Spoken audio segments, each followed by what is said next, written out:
마켓나우 2부 시작하겠습니다. 시청자 여러분 안녕하세요. 이지혜입니다. 자, 오늘 이번 주에 첫 거래일이 시작이 됐는데요. 전반적으로 지금 상황을 보니까 이제 10시잖아요. 반도체 기업으로 수급이 쏠려 있는 모습이 나타나주고 있습니다.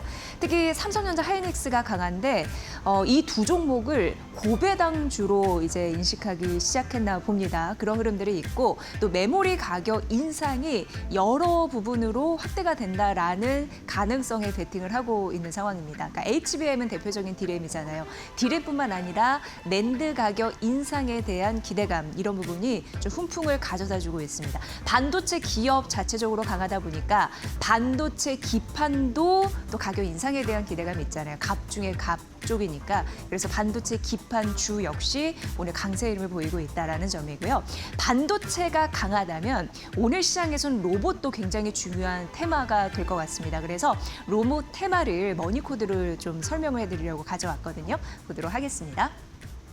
로봇은 오늘 그런 이슈도 있더라고요. 젠슨왕의 장녀가 한국을 방문해서 LG 쪽에 로봇 거점을 방문해서 여러 가지 인사이트를 듣는다라는 이슈가 있었는데 그런 이슈도 있고 중국의 대표적인 휴머노이드 기업이라고 할 수 있는 유니트리도 IPO 상장 내일입니다. 그렇기 때문에 로봇 섹터는 우리가 이번 주 쭉 봐야 될 굉장히 중요한 부분인데 주말 내내 현대차 아틀라스 관련해서도 기사가 많이 떴습니다. 현대차는 대표적인 우리나라의 피지컬 AI 기업 섹터의 종목으로서 앞으로 아틀라스도 로봇 트렌드에 굉장히 중요한 모멘텀이잖아요. 그래서 이 부분을 좀 설명해 드릴 거고요. DB증권에서 아틀라스가 이제 현대차 그룹 전반적으로 공정에 투입이 될 가능성 앞으로의 그 경로를 보면서 투자 트렌드를 따라가 보면 좋다라는 의미 있는 리포트를 써서 픽을 좀 해봤습니다. 그래서 아틀라스 현대차 공정 진입은 두 판에 걸쳐서 좀 가볍게 설명을 해드릴 거고요. 그러니까 우리가 아틀라스가 앞으로 어떻게 상용화 될 건지 그 경로를 잘 아시면 좋을 것 같은데 그 부분을 정리를 일단 해놨습니다. 알맥이라고 해서 이게 현대차의 로봇을 훈련시키고 실전으로 이제 가기 위해서 검증하고 훈련시키고 계속 이런 걸 반복하는 훈련 센터, 학습 센터라고 보시면 되는데 그쪽이 굉장히 중요한 이제 모멘텀입니다. 여기에서 하는 일은 아틀라스가 부품 서열, 그러니까 조립을 잘하려고 그러면은 부품을 잘 나열해 줄 줄 알아야 되잖아요. 그것부터 해서 조립하는 거, 작업해서 학습하는 거 이제 무한 반복하고 성능을 검증하고 이러한 것을 이제 알맥에서 하는데요. 여기에서 훈련하고 학습한 것을 가지고 실전 공장으로 이제 가는데 그게 현대차 공정에 이제 진입한다라는 걸 보시면 되고 대표적으로 HMGMA라고 해서 현대차 조지아 공장을 말하거든요. 메타 플랜트 아메리카라고 얘기도 하죠. 그쪽에서 실전 이제 투입돼서 전반적 피지컬 AI의 혁명을 이제 보여주는 실전 데이터로서의 역할을 하게 될 겁니다. 현대 글로비스와 함께 파일럿 테스트라고 하는 거는 정말 실전으로 가기 전에 일부 괜찮은 로봇들을 시험으로 한번 해보게 하는 거, 그런 거 이제 파일럿 테스트라고 하잖아요. 그걸 이제 거쳐서 실제 공장에 생산 투입이 되는 것이 아마 이러한 것이 상용화 경로가 되겠다. 이렇게 보시면 될 것 같고요. 일단 계획에 있습니다. 아틀라스는 제가 말씀드린 현대차 미국의 조지아 공장에 투입이 될 것으로 보이는데 28년 정도라고 보여집니다. 그리고 30년 되면 이 부품 조립 공정에 적용을 실제로 하는 거죠. 그래서 어떻게 보면은 28년 그리고 30년까지 바라봐야 되니까 이게 장기간 중장기적인 프로젝트일 수도 있어요. 그래서 이제는 현대차 그룹주 그리고 이런 로봇 관련주 같은 경우에는 실제적으로 이런 상용화 과정이 잘 거치는지 실전 데이터가 잘 나오는지 이거를 눈으로 확인해야 더 주가가 반등할 가능성이 있다라고 전문가들이 얘기를 하더라고요. 일단 이런 청사진은 있는 상황이고요.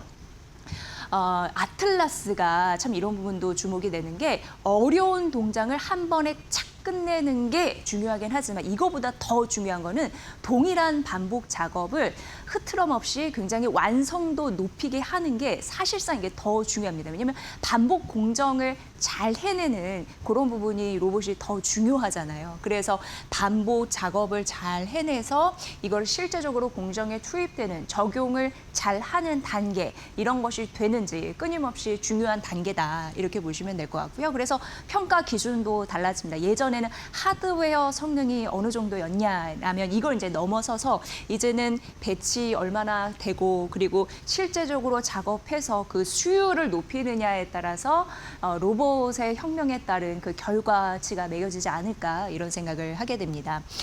성능도 중요하지만 이제는 멈추지 않고 지속적으로 반복된 작업을 얼마나 훌륭하게 결과값을 도출해내느냐 이게 중요하다라고 말씀을 드렸는데 캡티브 경쟁력 있습니다. 왜냐하면 사실 글로벌 생산 거점도 있고 이것을 로봇을 학습 훈련시켜서 실전으로 배치하는 그런 공장, 훈련 센터도 있고 이러한 것을 갖춘 그런 기업들이 글로벌리 몇 개 되지 않습니다. 그런데 현대차 그룹은 이게 가능한 거거든요. 그래서 캡티브 경쟁력이 있다라고 판단이 되는 거고요.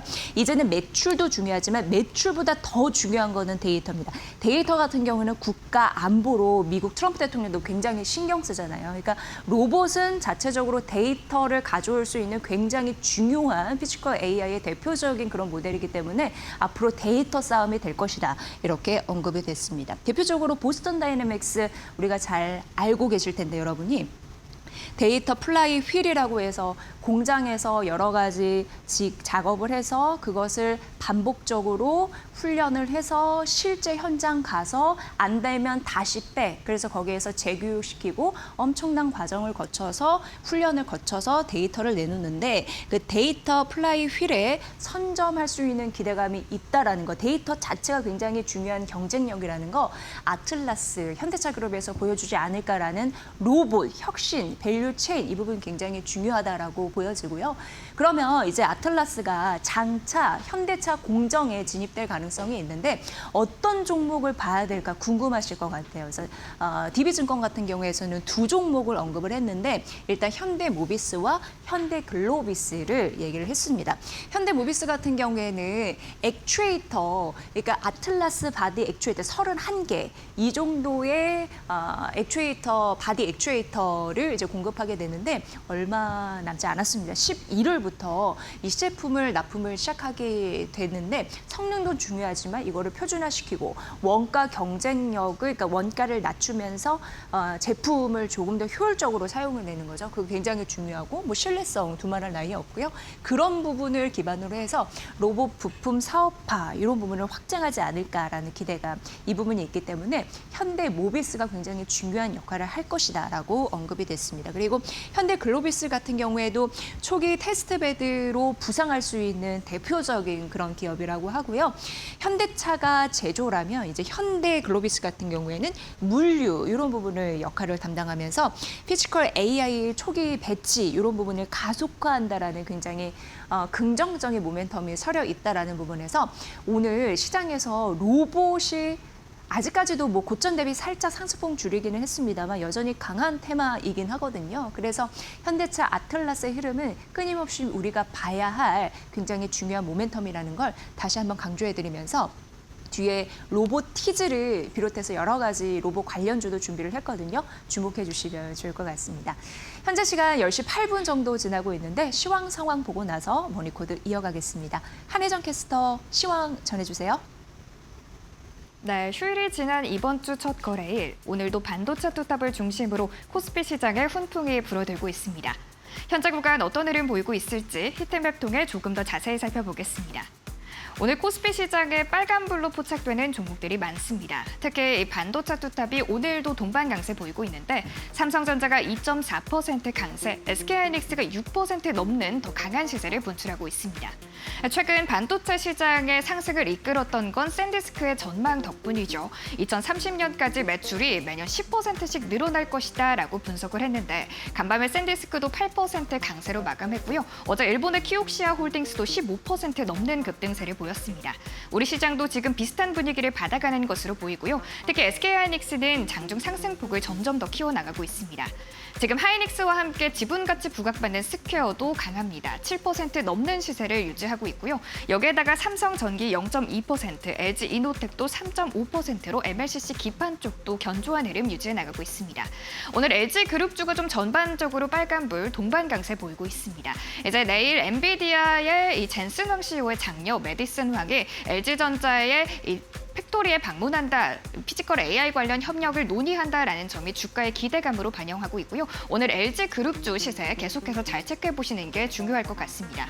여기다가 오늘 정유 쪽도 좀 긍정적인 움직임 보이고 있습니다. S-오일이 3% 강세, SK 이노베이션도 3% 동반 강세 좀 보이고 있는데 지금 미국과 이란과의 전쟁이 장기화되고 있습니다. 간밤에 60일간의 휴전 협상도 좀 마무리된 상황이고요. 모두 지금 휴전에 좀 동의하지 못하면서 국제유가 브렌트유도 배럴당 90달러 선 위로 치솟았습니다. 관련해서 정유 마진에 대한 좀 기대감 받아가고 있는 상황이고요. 이렇게 오늘 정유 쪽도 좀 긍정적인 분위기 가져나가고 있습니다. 이렇게 오늘 좀 기술주들 강한 모습 코스피 시장에서 확인해 볼 수가 있는데요. 코스닥 상황은 어떨지 함께 살펴보시죠. 오늘 코스닥 시장은 장 초반에 하락으로 출발을 했지만 시간이 지날수록 그래도 낙폭을 점점 더 줄여나가고 있습니다. 지금 빨간불로 포착되는 종목도 점점 늘어나고 있는데요. 특히나 오늘 반도체 투탑과 함께 반도체 장비단이 강한 흐름 가져나가고 있습니다. 관련 종목들 시세 함께 체크해보면 오늘도 두성 엔지니어링이 8%, 9% 넘는 강한 시세 분출하고 있습니다. 이오테크닉스도 8% 가깝게 올라주고 있고요. 원익 IPS도 4% 가깝게 지금 튀어오르고 있습니다. PSK까지 빨간불 들어오면서 오늘 반도체 장비단이 긍정적인 움직임 보이고 있습니다. 다만 좀 제약바이오단은 오늘 좀 숨을 고르고 있습니다. 알테오젠 시가총액 1위 기업이 0.1% 보합권에서 등락을 거듭하고 있고요.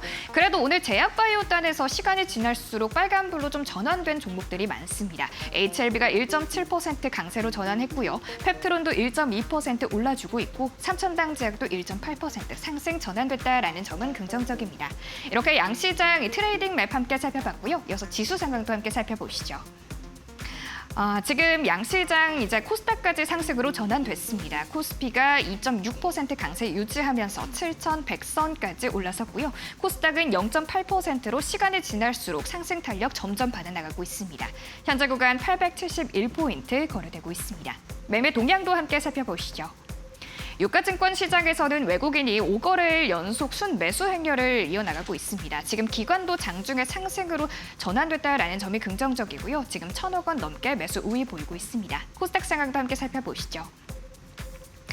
코스닥 시장에서도 외국인이 순매수세로 전환됐습니다. 지금 200억 원 넘게 사들이고 있고 기관은 좀 매도를 하고 있네요. 개인과 외국인이 코스닥 시장을 그래도 방어해주고 있는 상황입니다. 이렇게 오늘 오전장 분위기 함께 살펴봤습니다. 네, 이제 로봇 조금 더 설명을 해드려야 될 텐데 오늘 로보티즈가 로봇 관련주 중에서도 눈에 띄더라고요. 오늘 장중에 11% 넘는 상승세를 보이면서 주가가 31만 원 선 위까지 올라가기도 했습니다. 한국투자증권에서 로보티즈를 오래간만에 분석을 해서 여러분께 소개를 해드리는데 일단 한국투자증권에서는 로보티즈의 목표 주가를 45만 원으로 얘기를 했거든요. 그런데 이 선이 국내 증권사에서 로보티즈를 바라보는 목표가 밴드 상단입니다. 그런데 골드만삭스에서 최근 로보티즈를 분석을 했는데 목표 주가를 훨씬 뛰어서 얘기를 했습니다. 63만 원. 그렇기 때문에 골드만삭스가 국내 증권사 대비해서 로보티즈를 더 공격적으로 바라보고 있구나 이렇게 생각하시면 좀 비교 분석하시는 데 도움이 되시지 않을까 싶고요. 로보티즈 같은 경우에는 뭐 앞서서 말씀드렸지만 뭐 젠슨 황 장녀가 LG가의 로봇 거점을 좀 방문한다라는 이슈가 있었는데 그런 흐름에서 로봇을 봤을 때 로보티즈가 유명한 이유는 액추에이터, 그러니까 로봇에는 관절 역할을 하는 게 굉장히 중요하잖아요. 이것을 유연하고 정확하게 해야지 뭔가에 작동을 하면서 결과값을 잘 도출해낼 수 있기 때문에 그 관절 역할을 하는 걸 굉장히 중요한데 로보티즈가 역시 액추에이터에서 선방을 날린 것으로 보여서 이게 실적에서도 고스란히 드러나거든요. 그래서 오늘 더 기대감에 띄고 있지 않나라는 생각을 했습니다. 아니나 다를까 이렇게 목표 주가 45만 원인 이유, 그리고 골드만삭스에서는 63만 원이라고 얘기했는데 크게 다르지 않아서 우리 국내 증권사의 리포트로 설명을 좀 해드리도록 하겠습니다.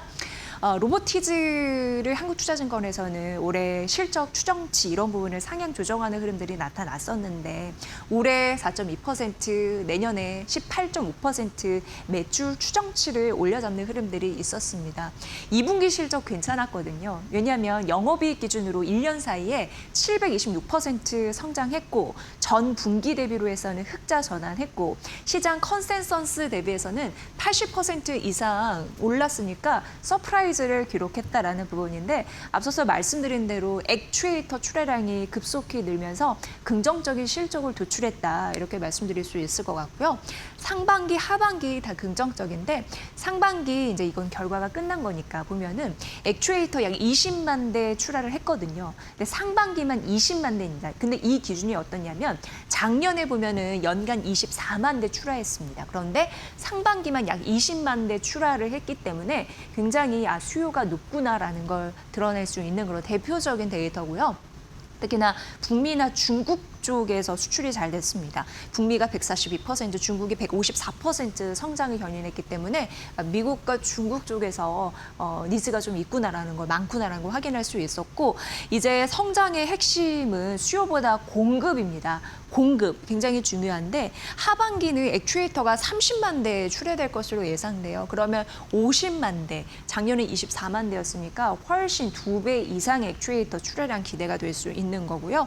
이게 하반기가 상반기 대비해서 33%더 는 수치라고 하니까 기대감이 있습니다. 하반기에는 또 로보티즈는 데이터 팩토리 사업이 본격화되는 것도 굉장히 중요한 모멘텀이더라고요. LG뿐만 아니라 여러 가지 로봇 관절을 원하는 고객사 쪽에서도 출하량이 늘 가능성이 있기 때문에 중요하다라고 보여지고요.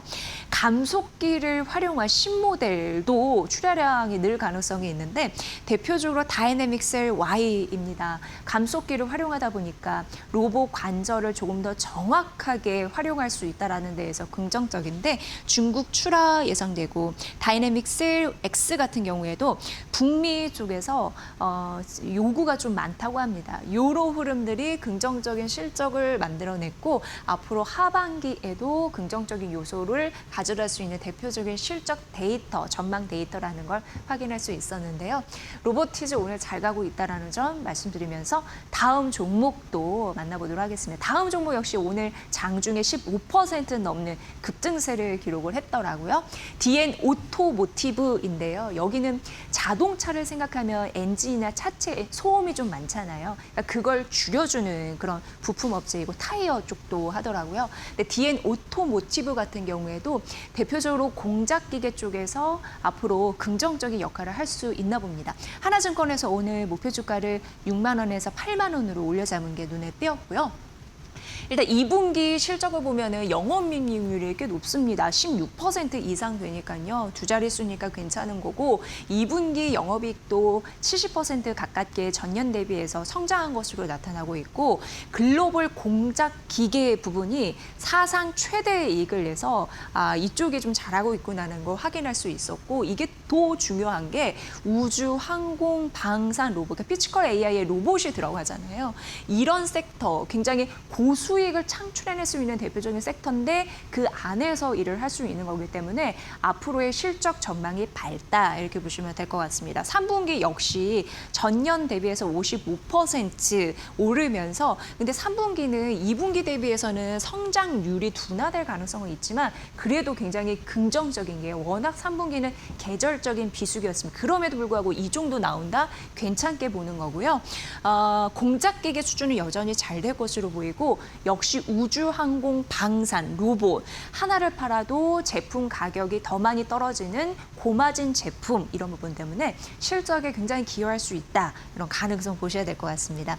독일 기업이었어요. 이 헬러라는 기업 인수한 시너지도 날 수 있다고 하는데 여기를 찾아보니까 130년 정도 된 기업이더라고요. 근데 이쪽 시너지도 날 수 있고 또 실적 턴 어라운드 됐고요. 내년 또 실적이 더 본격화될 가능성이 있어서 긍정적인 말씀드리는데 그럼에도 불구하고 최근 주가는 글로벌 공작기계 이런 기업 대비해서 훨씬 저평가되어 있어서 주가에 대한 매력도 있다고 합니다. 이런 부분으로 목표 주가 상향됐고 오늘 장중에 15% 넘는 급등세를 보여주기도 했다라는 점 말씀드리고요. 그럼에도 불구하고 아직까지는 주가의 위치가 좀 낮기 때문에 더 올라갈 여지가 있다라고 보여지는 것 같습니다. 하나증권의 리포트 잘 살펴보시면 좋을 것 같고요. 자, 오늘 7,100선 넘어섰잖아요. 근데 우리가 앞으로 갈 길은 좀 있습니다. 흔들리지 않고 8월 장 잘 갈 수 있을지 궁금해집니다. 사실 제가 휴일 내 이렇게 좀 찾아보니까 S&P 500 기준으로 월간으로 봤을 때 9월은 이제 마이너스를 기록했다는 그런 소식이 있더라고요. 그러면 지금 8월입니다. 9월 대비하기 전에 사실 우리 증시는 S&P 500 지수도 잘 보기 때문에 그런 부분으로 큰 또 염려는 없을지 아니면 오늘 이제 주가가 회복이 되는 흐름을 보이고 있는데 또 잘 갈 수 있을지 무탈하게 그런 부분 오늘 키움증권 리포트에서 잘 설명이 돼 있더라고요. 그래서 이 리포트를 직접 쓰신 한지영 연구원을 연결해서 들어보도록 하겠습니다. 연구원님 반갑습니다. 네, 안녕하십니까. 키움증권 한지영입니다. 네, 오늘 지수가 7,100선 위에서 좀 올라가는 흐름들을 보여줬습니다. 이제는 흔들리지 않고 바닥 찍고 지속적으로 올라갈지 굉장히 궁금한데 리포트 잘 봤거든요. 좀 설명 직접 부탁드리겠습니다. 네, 여전히 저는 반등의 연속성은 이어질 거다라고 보고 있고, 일단 긍정적인 점은 예전의 반등장과는 달리 그 반도체 쪽으로 쏠림 현상이 나와서 반등하는 게 아니라 반도체 이외에도 다른 업종들도 그 온기가 확산이 되고 있고 또 외국인 같은 경우도 다시 순매수 움직임으로 전환을 하고 있는 등 전체적으로 시장 수익률의 폭이나 외국인의 수급 여건이 개선되고 있는 것 같아요. 그래서 이러한 것들이 저는 반등의 연속성, 회복력의 지속성에 계속 힘을 실어주는 요인이다라고 보고 있고 이번 주에도 여러 가지 이벤트들이 있을 것 같은데 저는 여전히 코스피가 저평가되어 있다라는 거, 또 이익 자체도 지금 훼손되지 않고 지금 더 상향이 되고 있다라는 거, 이러한 것들을 감안을 해보면은 이번 주에도 저는 7,000포인트 이상에서 우리가 증시가 움직이지 않을까 이렇게 보고 있습니다. 네, 이번 주 흔들림 없이 좀 편안한 증시가 됐으면 하는 바람인데 반도체 강한 상황에서 반도체 이외의 업종에 좀 잘 버텨준다면 좋은 결과가 나오지 않을까 싶고요. 앞으로 우리가 눈여겨봐야 할 이벤트, 지표 등은 뭐가 있을지 궁금합니다. 좀 짚어주세요. 네, 이번 주 사실 중요한 이벤트는 그렇게 많지는 않아요. 2선급 이벤트라고 보시면 될 것 같은데 7월 FMC 의사록이라던가 또 한국의 8월 20일까지 수출 이러한 것들이 그나마 좀 지켜볼 만한 메인 이벤트 같습니다. 그래서 대형 이벤트가 조금 부재하다 보니까 이건 이제 주 중반부터는 뭔가 재료가 없다 이런 식으로 차익 실현 물량이 출회될 가능성이 있긴 있는데 어디까지나 그냥 그 말 그대로 차익 실현 속도 조절의 성격이지 반등은 이제 끝났다. 이제 또 다시 우리는 박스권에 대비해야 한다. 이런 식으로 볼 필요는 없다라고 좀 생각을 하고 있습니다. 네, 오늘 증시 전망, 이번 주 전망, 재료 잘 알려주셨습니다. 저희가 잘 참고해 보도록 하겠습니다. 고맙습니다. 네, 감사합니다. 네, 키움증권의 한지영 연구원의 리포트와 그리고 내용 직접 들어봤습니다. 자, 머니코드 이어갈게요. 전반적으로 봤을 때 이제 전기차 쪽, 오늘 전기차 섹터 안에서도 또 뛰는 종목들이 있던데 하나증권에서 2차 전지주에 대해서 긍정적인 또 코멘트를 내놨습니다. 소개를 해드려야겠다라는 생각을 했습니다. 놀던 전기차 공장이 황금 공장으로 변신하고 있다라는 얘기입니다. 그럼 어떤 일을 하고 있다라고 하는 건데 힌트는 ESS가 될 것 같고요. 좀 말씀을 드릴게요. 사실 이제 한국과 미국이 전기차 쪽 합작 공장 이런 부분을 많이 좀 만들어냈습니다. 대표적으로 2019년부터 생각이 돼요. LG가 GM과 합작 흑사를 좀 만들어내기도 했고 그러면서 한 3년간 굉장히 많이 설립이 됐었던 것 같습니다. 그런데 전기차 업황이 그렇게 좋지 않았고 그렇게 물량이 이렇게 많지 않아 보니까 전기차 공장을 좀 쉬는 곳이 많았던 거예요. 그래서 놀던 전기차 공장이었고 가동률이 떨어지니까 고정비 부담은 많이 늘잖아요. 그래서 실적이 굉장히 안 좋은 그런 흐름들을 맛볼 수밖에 없었습니다. 그래서 고육지책으로 2024년 말에 구조조정 조정을 이제 시작을 했고 청산이 본격화되면서 어느 정도 안 좋은 것은 베어버리고 이제 그런 부분을 유효 공간을 어떻게 쓸 것인가 전략을 세웠겠죠. 대표적으로 LG 에너지 솔루션 같은 경우에도 미국 합작사 GM, 혼다 그리고 스텔란티스 이런 부분 잠시 언급해드리면 일단 미국 GM과는 두 개의 합작사는 유지를 하는 것으로 알려져 있고요. 혼다 같은 경우는 지분을 이제 전량 매각을 해서 타 OEM과 좀 ESS 쪽으로 이제 대응을 하는 것으로 확인이 되고 있고 스텔란티스는 오히려 지분을 전량 인수를 해서 이쪽으로 단독 공장을 또 하고 있는 것으로 파악이 되거든요. 그러니까 안 좋은 것을 좀 덜어내고 오히려 뭔가 집중하고자 하는 그렇게 지금 설비 체제를 마련을 했습니다. 그러니까 지분을 재편하고 단독 공장으로 전환하고 이런 흐름들을 보인 거죠. 합작사 청산 이슈가 있다 보니까 이제 쉬는 전기차 공장은 ESS 공장으로 바뀌는 흐름들이 나타나고 있는데 ESS가 결국은 2차 전지를 살릴 핵심 원동력으로 부각을 받고 있는 상황이잖아요. 북미 같은 경우에는 전력난이 굉장히 심각하고 온사이트 발전 스스로 발전을 잘 해낼 수 있는 그런 발전에 대한 기대감이 있는 상황이고 그리고 미국 쪽에서는 탈중국, 그러니까 중국을 배제하다 보니까 우리 기업의 반사 이익 이런 부분을 지속적으로 수혜를 입을 가능성이 있는 상황인데 이렇다 보니까 한국 쪽에서는 어찌됐건 에너지 저장 장치라는 긍정적인 모멘텀을 활용할 가능성이 굉장히 커졌는데 LFP, ESS 수요가 늘어났기 때문에 ESS에 대한 전략 집중 모델을 더 활용할 수 있게 됐습니다. 그러면서 전기차 쉬던 공장이 ESS 쪽에서는 굉장히 중요한 자산처로 부상을 하고 있다라는 얘기고요.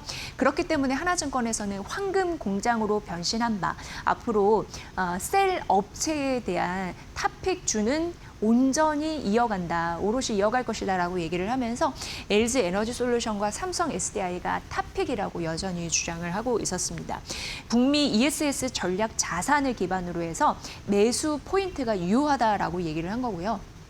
LG 에너지 솔루션과 삼성 SDI 둘을 경쟁해서 봤을 때 삼성 SDI가 조금 더 점수를 줄 수 있나 봐요. 이 얘기를 더 하더라고요. 왜냐하면 삼성 SDI 같은 경우에는 이번에 이제 삼성 디스플레이 지분 매각에 대한 그 매각 대금 이런 부분도 아직 주가에 반영이 되진 않은 상황이고 LFP 증설 여력도 있는 상황에다가 북미 ESS 공급이 너무 부족하다 보니까 이걸 갖고 있는 기업 입장에서는 긍정적일 수 있겠죠. 그래서 삼성 SDI가 조금 더 특별하다라고 얘기는 되어 있었습니다. 그래서 셀 업체 LG 에너지 솔루션과 삼성 SDI 자체를 조금 더 봐야 되는 이유 바로 황금 공장으로 변신한 전기차 시장, 2차 전지 시장에 대한 그런 변화 이런 부분에서 찾을 수 있으니까 잘 판단해 보시면 될 것 같고요. 그리고 GS건설 보도록 하겠습니다. 3박자가 잘 맞아 떨어진다고 하면서 대신증권에서 목표 주가를 올려 잡았습니다. 44,000원으로 올려 잡았고요. 여기에서 최근 눈여겨보게 되는 거는 동해 AI 데이터 센터 이쪽에 대한 모멘텀인데 이걸 수주하고 또 이거에 대한 실적에 대한 그런 데이터 있잖아요. 근데 그게 아직 주가에 미반영되어 있어서 앞으로 동해 IIDC 수주에 대한 가시성 그리고 여러 가지 이쪽에서 나오는 이슈 이런 부분이 실제화된다면 실적 추정치 상향 조정돼야 마땅하다라는 얘기를 했습니다. 그리고 이제 GS건설이 3박자라는 건 그러니까 첫 번째 데이터 센터가 있겠고요. 두 번째는 주택이고 마지막으로 이제 원전 모멘텀입니다. 그러니까 이런 세 박자가 있다 보니까 잘 맞아 떨어지다 보니까 앞으로 오를 가능성이 있다라고 판단을 했습니다. 첫 번째 이제 데이터 센터부터 말씀드리면 자이 CNA라고 해서 여기는 이제 첨단 산업을 짓는 그런 건설사 자회사라고 보시면 되는데요. 이걸 포함해서 데이터 센터 20건 그리고 700메가와트 레퍼런스를 확보를 하고 있습니다. 이건 어떻게 보면은 국내 최대 규모라고 할 수 있겠는데요. 이런 레퍼런스를 포함하고 있는데 이제 동해 AIDC, AI 데이터 센터를 이제 포함한 게 4건이나 포함이 돼서 이런 레퍼런스로 앞으로 추가 수주 수주를 더 당길 힘이 있기 때문에 이게 긍정적이라는 거고 2.4기가와트인데 2.4기가와트는 앞으로 1.2기가와트 그리고 1.2기가와트 이렇게 좀 나눠서 생각해 보시면 되는데 앞으로 그렇게 될 계획이고요. 1기가와트당 10조 원 플러스 알파의 수주 금액이 예상되는 바 이 부분만 하더라도 이제 긍정적이고요. 데이터 센터 공사 같은 경우에는 훨씬 매출화가 빠릅니다. 왜냐하면 공사 기간이 2년에서 한 3년 정도이거든요. 그래서 이거를 따내면 빨리 지어놓고 매출을 당길 수가 있기 때문에 실적 면에서는 효과가 좀 뛰어나다라고 파악이 되고 있습니다. 말씀해드렸듯이 동해의 AI 데이터 센터 수주와 그런 실적 데이터가 확인이 됐을 때 실적 추정치 당연히 높아질 거고 그럼 주가가 당연히 따라 올라갈 테니까 이걸 이제 긍정적으로 바라본 거고요. 두 번째 모멘텀은 주택입니다. 그 원가가 높은 거 물량이 어느 정도 해소가 됐고요. 고수익 매출이 본격화되고 있는 상황입니다. 하반기 주택이 GPM이라고 해서 이게 여러 가지 뭐 빼고 총 이익률을 얘기를 하는 거거든요. 그러면 12에서 15% 정도 날 것이다라고 하는데 분양이 좀 많아질 모양인가 봐요. 그래서 주택 매출이 올해 저점을 통과해서 내년은 본격화될 거라고 하니까 분양 물량이 많아지는데 내년 이제 본격화될 그런 모델. 근데 원가 부담이 어느 정도 해소가 됐다고 하니까 주택에서도 크게 밀리지 않는다라는 부분이고 데이터 센터 말씀드렸고 마지막 이제 원전인데요. 원전에 대해서도 레퍼런스를 보유하고 있습니다. 여기가 신한울, 신월성 1, 2호기에 참여를 했는데 비주관사로 참여한 이력이 있거든요. 그래서 차세대 대형 원전 수주에 대해서도 거기에서도 먹을 수 있는 기대감이 일부분 있습니다. 앞으로 베트남 쪽, 동남아 쪽 해외 신규 원전 진출도 검토하고 있는 바 앞으로 이제 레퍼런스를 보유하고 있어서 긍정적인 추가 수주 모멘텀이 있을 수 있다라는 가능성이에요. 결과적으로 이런 삼박자에 대한 모멘텀이 지금 주가에 서려 있어서 앞으로 갈 가능성이 있다라고 하는 GS건설 대신증권의 리포트 잘 눈여겨보시면 될 것 같고요. 마지막으로 현대해상입니다. 현대해상도 오늘 아침에 국내 증권사에서 목표 주가 얘기를 좀 많이 했고요. 여기 DB증권은 투자 포인트를 매수로 올렸고 그리고 목표 주가도 63,000원으로 상향 조정을 했습니다. 일단 2분기 실적은 서프라이즈를 기록을 했습니다. 그리고 여기 실적을 보니까 실손 보험 쪽에서 들어오는 돈 환입되는 그런 부분이 있었거든요. 그래서 실손 보험에 대한 민감도가 굉장히 큰 기업인데 실손 보험 쪽에서 실적이 괜찮다. 앞으로도 추정치 괜찮을 가능성이 있다라고 하니까 이쪽으로서 주가 모멘텀이 붙는다라는 부분이고요. 실손이 손실 계약 비용이 이제 환입 전환이 된다. 이런 부분에서 봤을 때 연간 2천억 원 정도 수익을 받을 수 있다라고 합니다. 그러니까 이것만 계산해도 실적에 도움이 되는 거고 자동차 보험도 BEP를 넘어설 가능성 있는 상황이고요. 그래서 연간 순이익이 1조 원대로 회복할 가능성이 있다고 하니까 실적에 대한 기대감 때문에 괄목상대라는 얘기를 한 거고요. 올해 배당은 제한적일 수 있지만 내년 결산 배당도 가능할 전망이라고 하니까 고 배당주로서 현대해상을 바라보는 분들은 참고해 보시면 될 것 같고요. 다만 주가 흐름을 봤을 때 자사주 소강만 보더라도 목표가는 앞으로 20% 추가적으로 올라갈 가능성이 있다고 합니다. 주가가 20% 올라갈 룸이 있다고 합니다. 그래서 기대 수익률로 봤을 때는 최고 수준이라고 합니다. 현대해상 앞으로 긍정적인 모멘텀이 있을지 투자 의견과 목표 주가를 둘 다 상향시킨 DB증권의 리포트 잘 참고해 보시면 좋을 것 같습니다. 네, 오늘 이제 코스피, 코스닥 양시장이 빨간불 그리고 코스피가 7,100선이 넘어섰습니다. 반도체 업종 강세 흐름이 좀 느껴지는데 전반적으로 이번 주 출발은 괜찮은 것 같습니다. 자, 이난희 이데일리 온 파트너 연결해서 전반적인 시장의 맥 짚어드립니다. 안녕하세요. 네, 안녕하세요. 네, 오늘 시장 어떻게 보십니까? 네. 네. 사실 어제 미국 그 3대 지수가 하락을 했거든요. 그리고 뭐 국제 유가도 상승했고 또 미국 뭐 국채 금리도 상승했고 그리고 또 중동의 지정학적인 불안, 뭐 투자 심리 압박 뭐 이런 여러 가지 부분들. 그런데 필라델피아 반도체만 1.64% 상승을 했거든요. 거기에 이제 좀 1등 공신이 아무래도 이제 메모리 부분에 있어서 뭐 샌디스코가 뭐 주조하는 정책 이렇게 해서 한 8% 정도 상승했습니다. 이런 부분들이 오늘 우리 시장에 상당히 영향을 잘 주고 있다라는 겁니다. 보통 이제 이런 부분들이 우리 시장의 전략 후강이라기보다는 넥스트 트레이딩 시간에 반짝했다가 본장에 들어오면은 쏟아지는 현상인데 오늘은 좀 다르다 이렇게 여러분들께서 보시면 됩니다. 그 이유가 뭐냐면은 외인들이 이 매수를 하고 있다라는 거죠. 그래서 우리 시장은 아무래도 이 반도체 관련한 이런 지수 관련한 종목들은 이 외인들의 어떤 힘이 굉장히 중요하다라는 것을 우리가 한 번 더 새삼 깨닫게 하고요. 오늘 좀 특징적인 걸 보면은 이렇게 거래소 시장은 외인 기관들이 쉽게 말하면 수급과 관련돼 있는 종목들이 움직인다면 이 코스닥에서는 약간 세력주들이 움직이는 이런 모습을 보여주고 있습니다. 그래서 사실 지금 우리가 이 시장을 믿을 수 없기 때문에 외인들의 이런 강한 매수세가 들어온다 하더라도 지금 보면은 개인 투자자분들께서 썩 그렇게 매수에 동참하는 그런 어떤 흐름들은 아니거든요. 그래서 사실 지금 우리 시장이 급등과 급락 이런 부분들이 계속 반복되고 있기 때문에 개인 투자자들한테는 심리적인 큰 압박감이 있습니다. 그래서 오늘 여러분들께서는 뭐 이런 시장에서 여러분들이 내가 사고 싶은 가격에 살 수 있지는 않아요. 오늘 같은 날은. 그렇지만 여러분들께서 이 시장이 확인해주는 가격이 있단 말이에요. 그는 가격선에서 그러면 확인해주는 가격은 뭐냐? 뭐 그 지지라인을 뚫는다든지, 그죠? 그리고 깨서는 안 되는 선을 지켜준다든지, 그죠? 이런 어떤 흐름들이 조금 당분간 확인을 하고 여러분들께서 포지션을 취해도 늦지 않다 이렇게 말씀을 드리고 싶고요. 그래서 오늘 같이 이렇게 상승할 때는 살짝 그죠 좀 욕심이 생길 수도 있습니다. 내가 저 종목을 어제 샀더라면 그죠 어떻게 했더라면 그런 것보다는 그런 어떤 욕심에 대한 어떤 원칙보다는 좀 여러분들께서 앞으로 얘가 어떻게 될 것인가에 대한 어떤 예측 그죠 그런 부분들을 보고 확인해서 하는 것이 좀 더 필요하지 않겠나 이렇게 생각하고요. 그리고 이제 이 시장이 이렇게 된다 하더라도 여러분들께서 가지고 계신 종목들이 안 움직일 수도 있습니다. 그렇지만 여러분들께서 좋은 종목을 가지고 계신다면은 절대 그저 뭐 오늘 시장이 상승하는데 내 종목이 움직이지 않는다고 해서 흔들리거나 너무나 겁먹지 마시고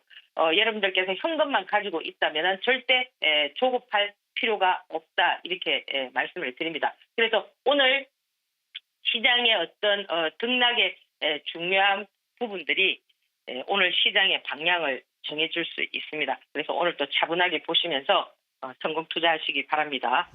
감사합니다. 네, 잘 들었습니다. 고맙습니다. 예. 네, 8월 장도 좀 더 리스크 방어하면서 수익을 잘 낼 수 있는 전략 챙겨주셨습니다. 이난희 이데일리 온 파트너고요. 이어지는 코너에서도 8월 장, 과연 불장이 올 것인지, 그렇다면 어떤 종목을 공략해야 될지, 과연 편안한 장이 될 수 있을지 가늠해 봅니다. 조금만 기다려주세요.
네, 이번 주 첫 거래일 아무래도 대형주가 조금 더 강세의 힘을 보여주고 있는데 전반적으로 이제 8월 중후반을 어떻게 잘 보내야 될지 이화진 메리츠증권 광화문 프리미어 센터 차장 모셨거든요. 함께 알아보도록 하겠습니다. 차장님 어서 오세요. 네, 안녕하세요. 네, 다행히 쉬다 열렸는데 그래도 7,100선 위에서 움직이고 있고 네. 코스닥 대비해서 오늘 코스피가 조금 더 강하네요.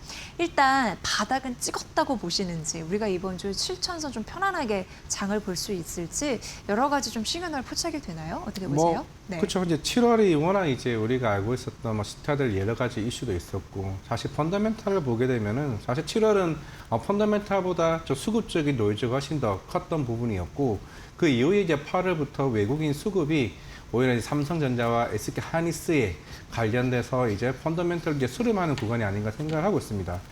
물론 이제 그동안 샌디스크도 마찬가지였고, 특히 우리가 알고 있었던 아마존이나 여러 이제 빅테크 업체들 실적이 마무리가 되게 되면서 결국에는 그 수요를 기반하는 향후의 성장 가능성에 대해서 어느 정도 시장의 오해들이 하나둘씩 해소되는 가는 구간이 아닌가라고 생각을 하고 있습니다.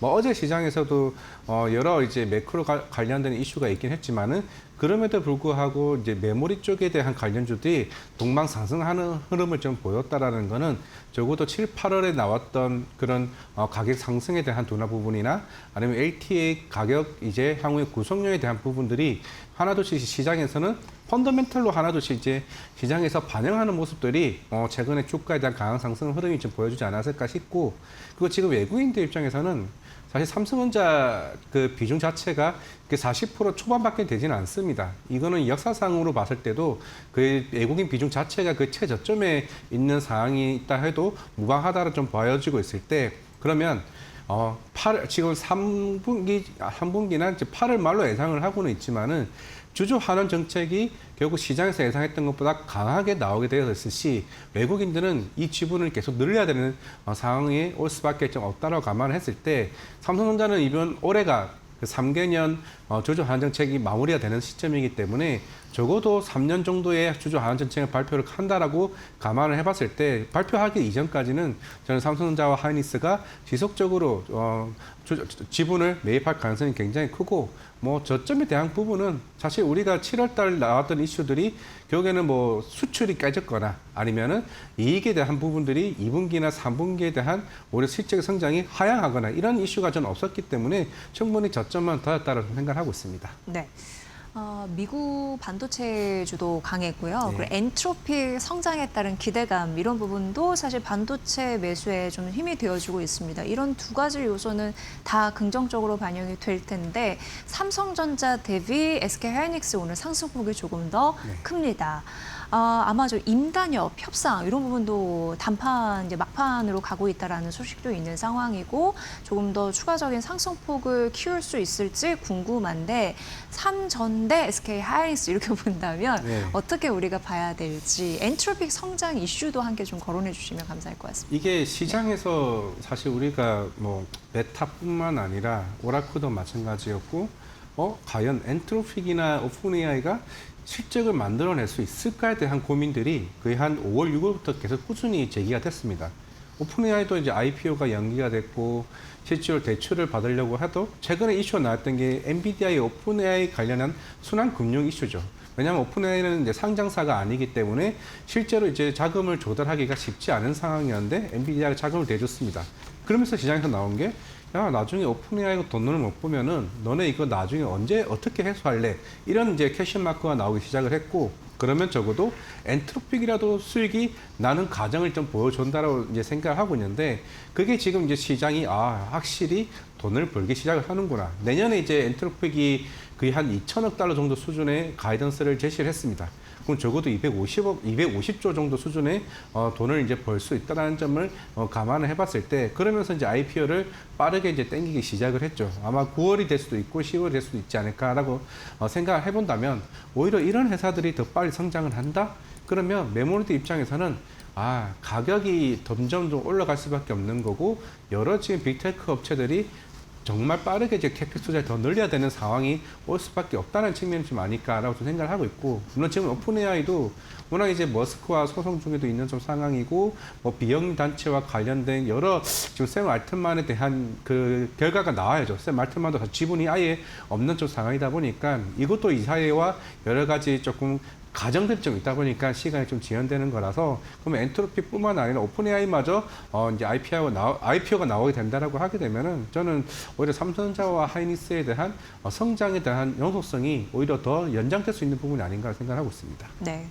반도체가 합리적으로 주가 회복 구간이다라고 보여졌을 때 오늘 시장에서 강한 섹터이잖아요. 네. 근데 반도체 기판도 강하고 네. 예, 장비단도 강하고 그렇습니다. 그렇다면 이런 부분을 총합해 봤을 때 가장 탑픽은 무엇일지 궁금해졌어요.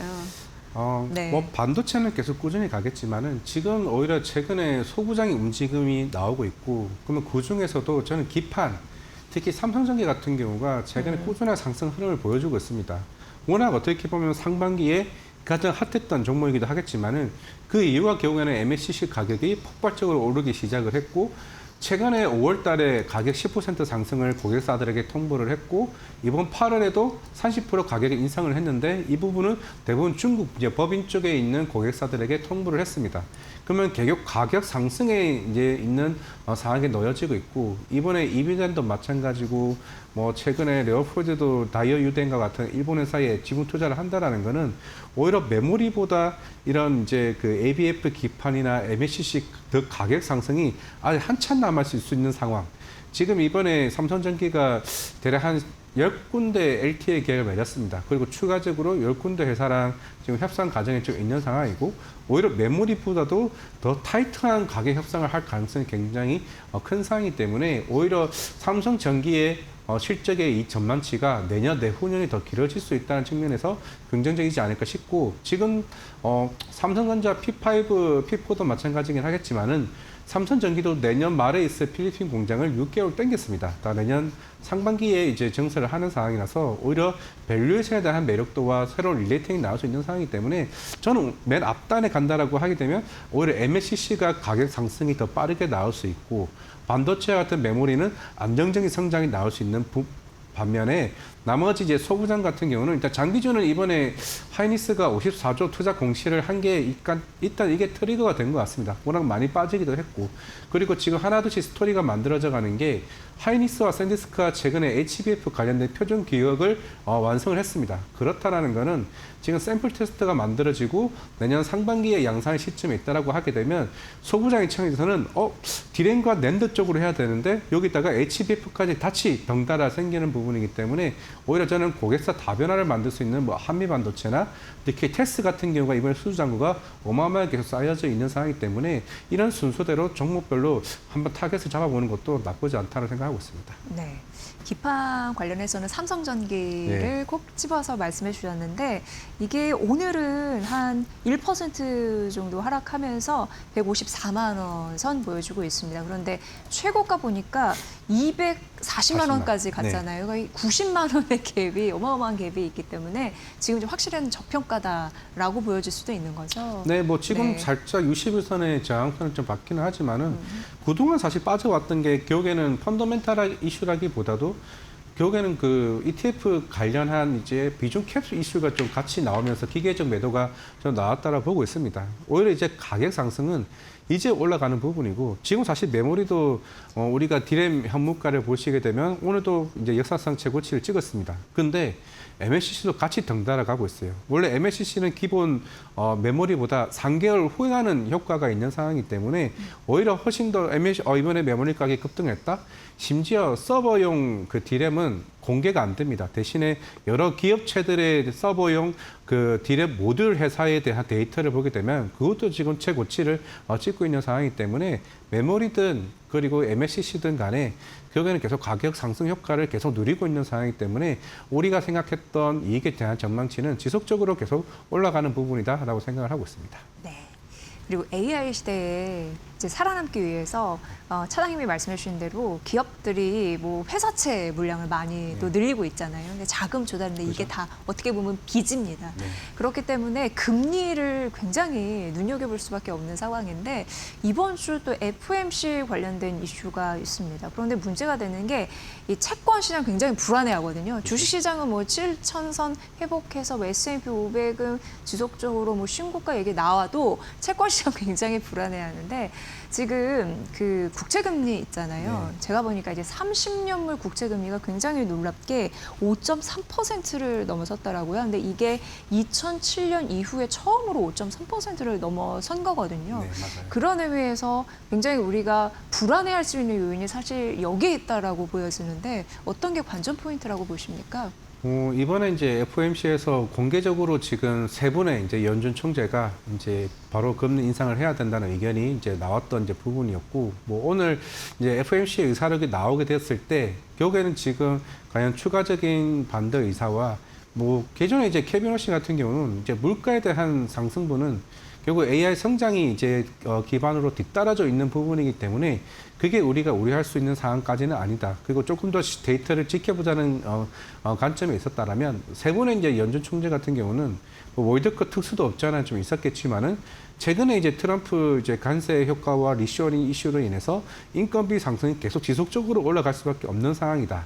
그렇기 때문에 선제적으로 금리를 인상을 하자. 뭐 이런 주의가 좀 있는 상황이긴 하지만은 최근에 이제 CPI나 PPI나 아니면 지난번에 있었던 이제 그 PC 데이터를 보더라도 고용 지표도 마찬가지겠죠. 그러니까 시장은 아직까지는 우리가 우려할 수 있을 만한 상황이 되었을까? 물론 이번에 30년물이 이제 급등을 했던 거는 앞에 이제 화면에 나왔던 것처럼 이란 이슈가 좀 더 부각되는 것 같습니다. 결국에 이게 장기물이요. 그렇죠. 결국에 이제 장기물 같은 것도 생각보다 이란 이슈가 계속 이제 시장의 불안 요소를 이제 올라가고 있고 특히나 유가가 지금 안 잡히고 있다라는 거죠. 처음에 60달러 후반까지 내려왔다가 지금 80달러 이상으로 계속 유가가 올라가고 있다라는 게 그게 추후에 그게 물가에 대한 이제 다른 쪽으로 이제 파생될 수 있는 영향이 좀 클 수 있는 부분이기 때문에 그게 좀 시장에서 우려하는 부분이 아닌가 생각을 하고 있습니다. 네. 이 금리는 당분간 우리가 정말 잘 봐야 되는 요소이기 때문에 한번 이제 말씀을 드렸고요. 종목별 장세의 대응을 참 잘해야 되는 8월 중후반이 아닐까 이런 생각이 듭니다. 뭐 업종별로는 이슈가 있기 때문에 차별화될 건데 결국 데이터의 출력값은 실적과 수급이 될 겁니다. 전략을 어떻게 세워야 될까요? 맞아요. 저는 이제 본격적으로 외국인 수급이 저는 이제 들어와 있다고 생각을 하고 있고 우리가 뭐 환율 자체야 지금 최근에 1,400 초반에 있고 지금 하나둘씩 이제 SK 하이닉스의 환전 효과는 점차적으로 희석되긴 하겠지만은 그만큼 이제 수출 데이터나 뭐 아니면은 우리가 금리 인상에 대한 부분이 뭐 10월에도 이뤄질 수 있다라 좀 보여주고 있으면은 어느 정도 원 달러 간의 그 이견은 점차적으로 좀 좁혀질 걸로 보고 있습니다. 특히나 외국인 입장에서도 우리나라 코스피 밸류가 워낙 이제 저평가된 좀 상황이기 때문에 들어오게 되면은 삼성전자 하이닉스 비중으로 지속적으로 쏠리지는 않습니다. 오히려 조선이나 아니면 최근에 이제 흔히 빈집이 되어 왔던 코스닥에 대한 정책에 대한 기대감들이 덩달아 이제 분산되는 효과를 좀 보여주고 있는 상황이기 때문에 사실 오늘 어떻게 보면 제약바이오도 아침에는 급락이 시작을 했지만 점차 촉수를 되고 있다라는 거는 저는 지금 전략이 또 한 번 상반기와 비슷하네. 그러면은 내가 소외돼 있던 섹터를 다 정리를 하고 삼성전자 하이닉스 가야 되겠다는 전략이 오히려 저는 안 먹힐 수 있다를 좀 보여주고 있습니다. 그런 측면에서는 전 수급이 확산된다라고 했을 때 오히려 조선이나 특히 이제 제약바이오 같은 경우도 이번에 기술 이전에 대한 효과들이 계속 추가적으로 좀 나올 수 있다는 부분이 있는 상황이기 때문에 2차 전지나 아니면은 서부장이나 특히 자동차 로봇과 같은 전방위적으로 이제 섹터가 저는 모멘텀이 다 하나 둘씩 가지고 있다는 측면에서는 오히려 종목 장세에서 좀 대장주인 종목들을 좀 고르는 게 좀 중요하지 않나 생각하고 있습니다. 네, 오늘 이제 코스피에서 외국인이 1조 넘게 1조 한 3,600억 원 정도 매수를 하고 있는 흐름들이 나타나고 삼성전자와 SK 하이닉스에도 외국인의 이제 매수세가 들어오고 있는데 반도체 이제 제외를 하고 뭐 2차 전지 네. 그리고 뭐 조선, 제약바이오 섹터 말씀해 주셨죠. 이런 부분으로 매격 확산될 수 있을까 이런 가능성에 대해서 언급해 주셨는데 만약에 이제부터 외국인이 네. 산다면 우리가 이번에 확실히 외국인 큰손 아, 정말 무시 못하겠구나는 걸 느꼈던 장이었거든요. 네. 어떤 걸 추정해서 보면 좋을까요? 저는 좀 이제 범위를 좁혀주신다면? 좁혀준다면은 예. 저는 조선 섹터를 좀 봐야 된다고 생각하고 조선이요? 네. 이게 지금 시장에서도 그렇게 눈에 띄지는 않을 거예요. 근데 지난번에 현대중공업이 그 1조 가량에서 엔진 발전기 공급 계약을 맺었습니다. 이 차이가 뭐냐면은 우리가 기존의 조선 섹터 같은 경우는 영업이익률이 15%예요. 물론 예전 3년 전, 4년 전만 하더라도 5% 영업이익률입니다. 근데 이번에 엔진 발전기 같은 경우가 이번에 사실 처음은 아니에요. 애초에 이제 바르질라가 이제 공급 계약을 맺었던 게 대략 한 6천억 정도 수준인데 그게 영업이익률이 40~50%입니다. 어마어마하게 나오는 거죠. 이제 1조 대략 한 6천억 정도가 이제 공급 계약을 맺었고 지금 하나 엔진도 준비를 하고 있고 이제 STS 엔진이나 삼성중공업도 지금 FDC와 관련된 VC 데이터 센터를 준비하고 있죠. 그만큼 이제 향후에 이게 누적 수주 잔고가 쌓이게 되면은 우리 조선 섹터 15% 시장에서는 이게 한계라고 좀 볼 수는 있기는 하겠지만은 펀더멘털적인 측면에서 28년도, 29년을 보게 되면 이제 시작이 보통 28년입니다. 하나 엔진도 마찬가지고. 그럼 새로운 이제 밸류에이션으로 릴레이팅 할 수 있는 부분이 조선 섹터는 새로운 이야기가 될 수 있는 FDC 사업이라고 봤을 때 9월이 되면은 전체적으로 이제 미국 상원도 국가수권법 통과가 이제 끝나게 되면은 아마 이제 군함과 같은 특수선도 수주가 본격화되는 거죠. 기존에 이제 LNG 선으로만 위주로 왔던 조선 섹터가 오히려 영업이익률이 어마어마하게 큰 새로운 이제 모멘텀 수주가 나오게 되면은 저는 오히려 외국인들은 조선 쪽으로 다음 넥스트로 좀 밟지 않을까 생각을 하고 있습니다. 네. 그러니까 마스가라고 얘기해도 크게 틀리지 않잖아요. 네, 틀리지 마스가 모멘텀과 2분기 역시 이제 앞으로 지속되는 그 실적 모멘텀 네. 이런 부분도 함께 가져갈 수 있다라는 긍정적인 전망들이 나오는데 최근 또 지난주에도 조선이 또 핫한 이슈 중에 하나였습니다. 그런 부분을 외국인이 향후 조선주 매수할 가능성이 있다라고 봐주셨습니다. 참고해 보시면 될 것 같고요. 8월 전략 이제 마지막으로 가시기 전에 네. 팁 하나 주고 가십시오. 예. 어떤 게 8월은 있을까요? 네, 물론 우리가 8월 초까지는 그 코스닥의 압도적인 장세였습니다. 저는 이제 8월 이후에도 오히려 주주 환원 정책이 삼성전자 하이닉스가 마무리가 되게 되면 그 다음에 다시 또 코스닥으로 옮겨갈 가능성이 굉장히 크다라고 보여지고 있고 결국에 9월에 있을 승강제와 관련된 정책들이나 이런 현상에서 딱 코스닥 상위주들에 대한 수급적인 요인들이 좀 굉장히 좀 크다라고 보여지고 있을 때 시장은 코스피 아까 이제 얘기를 했지만 코스닥도 이미 저는 충분히 좀 바닥을 하긴 했다고 좀 생각을 하고 있습니다. 그게 알토젠이 시장을 이끌어오기 시작을 했고 여러 이제 섹터별로 일단은 모멘텀이 좀 같이 나와주고 있다라고 하게 되면 2차 전지도 내년부터 지난주죠. 삼성 SDI가 2배짜리 리포트가 나왔습니다. 100만 원이었죠. 미래에셋증권에서 나왔던 건데 맞습니다. 이게 CATL을 위협할 수 있는 이미 수준을 다 쌓았습니다. 폭스바겐이나 이제 벤츠 같은 경우도 내년부터 양산하는 시점이기 때문에 2분기는 오히려 2차 전지는 그동안 비용들을 어느 정도 모아놔가지고 램프업을 하는 기간이었다면은 이익에 대한 모멘텀은 내년부터 있다라고 봤을 때 지금 코스닥에 대해서 섹터별 하나둘씩 얘기를 하게 되면 지금 사도 괜찮지 않을까라는 섹터들이 생각보다 지금 여의도는 여러 기간 이제 여러 지인을 보더라도 충분히 매력적인 구간에 있는 상황이기 때문에 주주 환원 정책 그 이후에 우리는 과연 어디에 대한 수급이 몰릴까에 대한 고민을 해봤을 때 저는 좀 코스닥으로 몰릴 가능성이 좀 있다고 보고 있습니다. 네. 시장이 전반적으로 바닥은 확인됐다라고 보시는 것 같습니다. 네. 그렇다면 앞으로 손실 폭을 줄이고 수익을 좀 크게 가져갈 수 있는 전략들 눈뜨고 좀 봐야 되지 않을까 이런 생각을 해보게 됐습니다. 오늘 잘 들었고요. 이화준 메리츠증권 광화문 프리미어 센터 차장의 분석으로 함께 하셨습니다. 차장님 고맙습니다. 네, 감사합니다.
네, 오늘 우리 시장 흐름 긍정적입니다. 우리 증시가 쉬어가는 사이 미국 증시와 일본 증시에서는 엔트로픽과 마이크론, 또 키옥시아 홀딩스 같은 메모리 반도체주들이 좋은 흐름 보였는데요.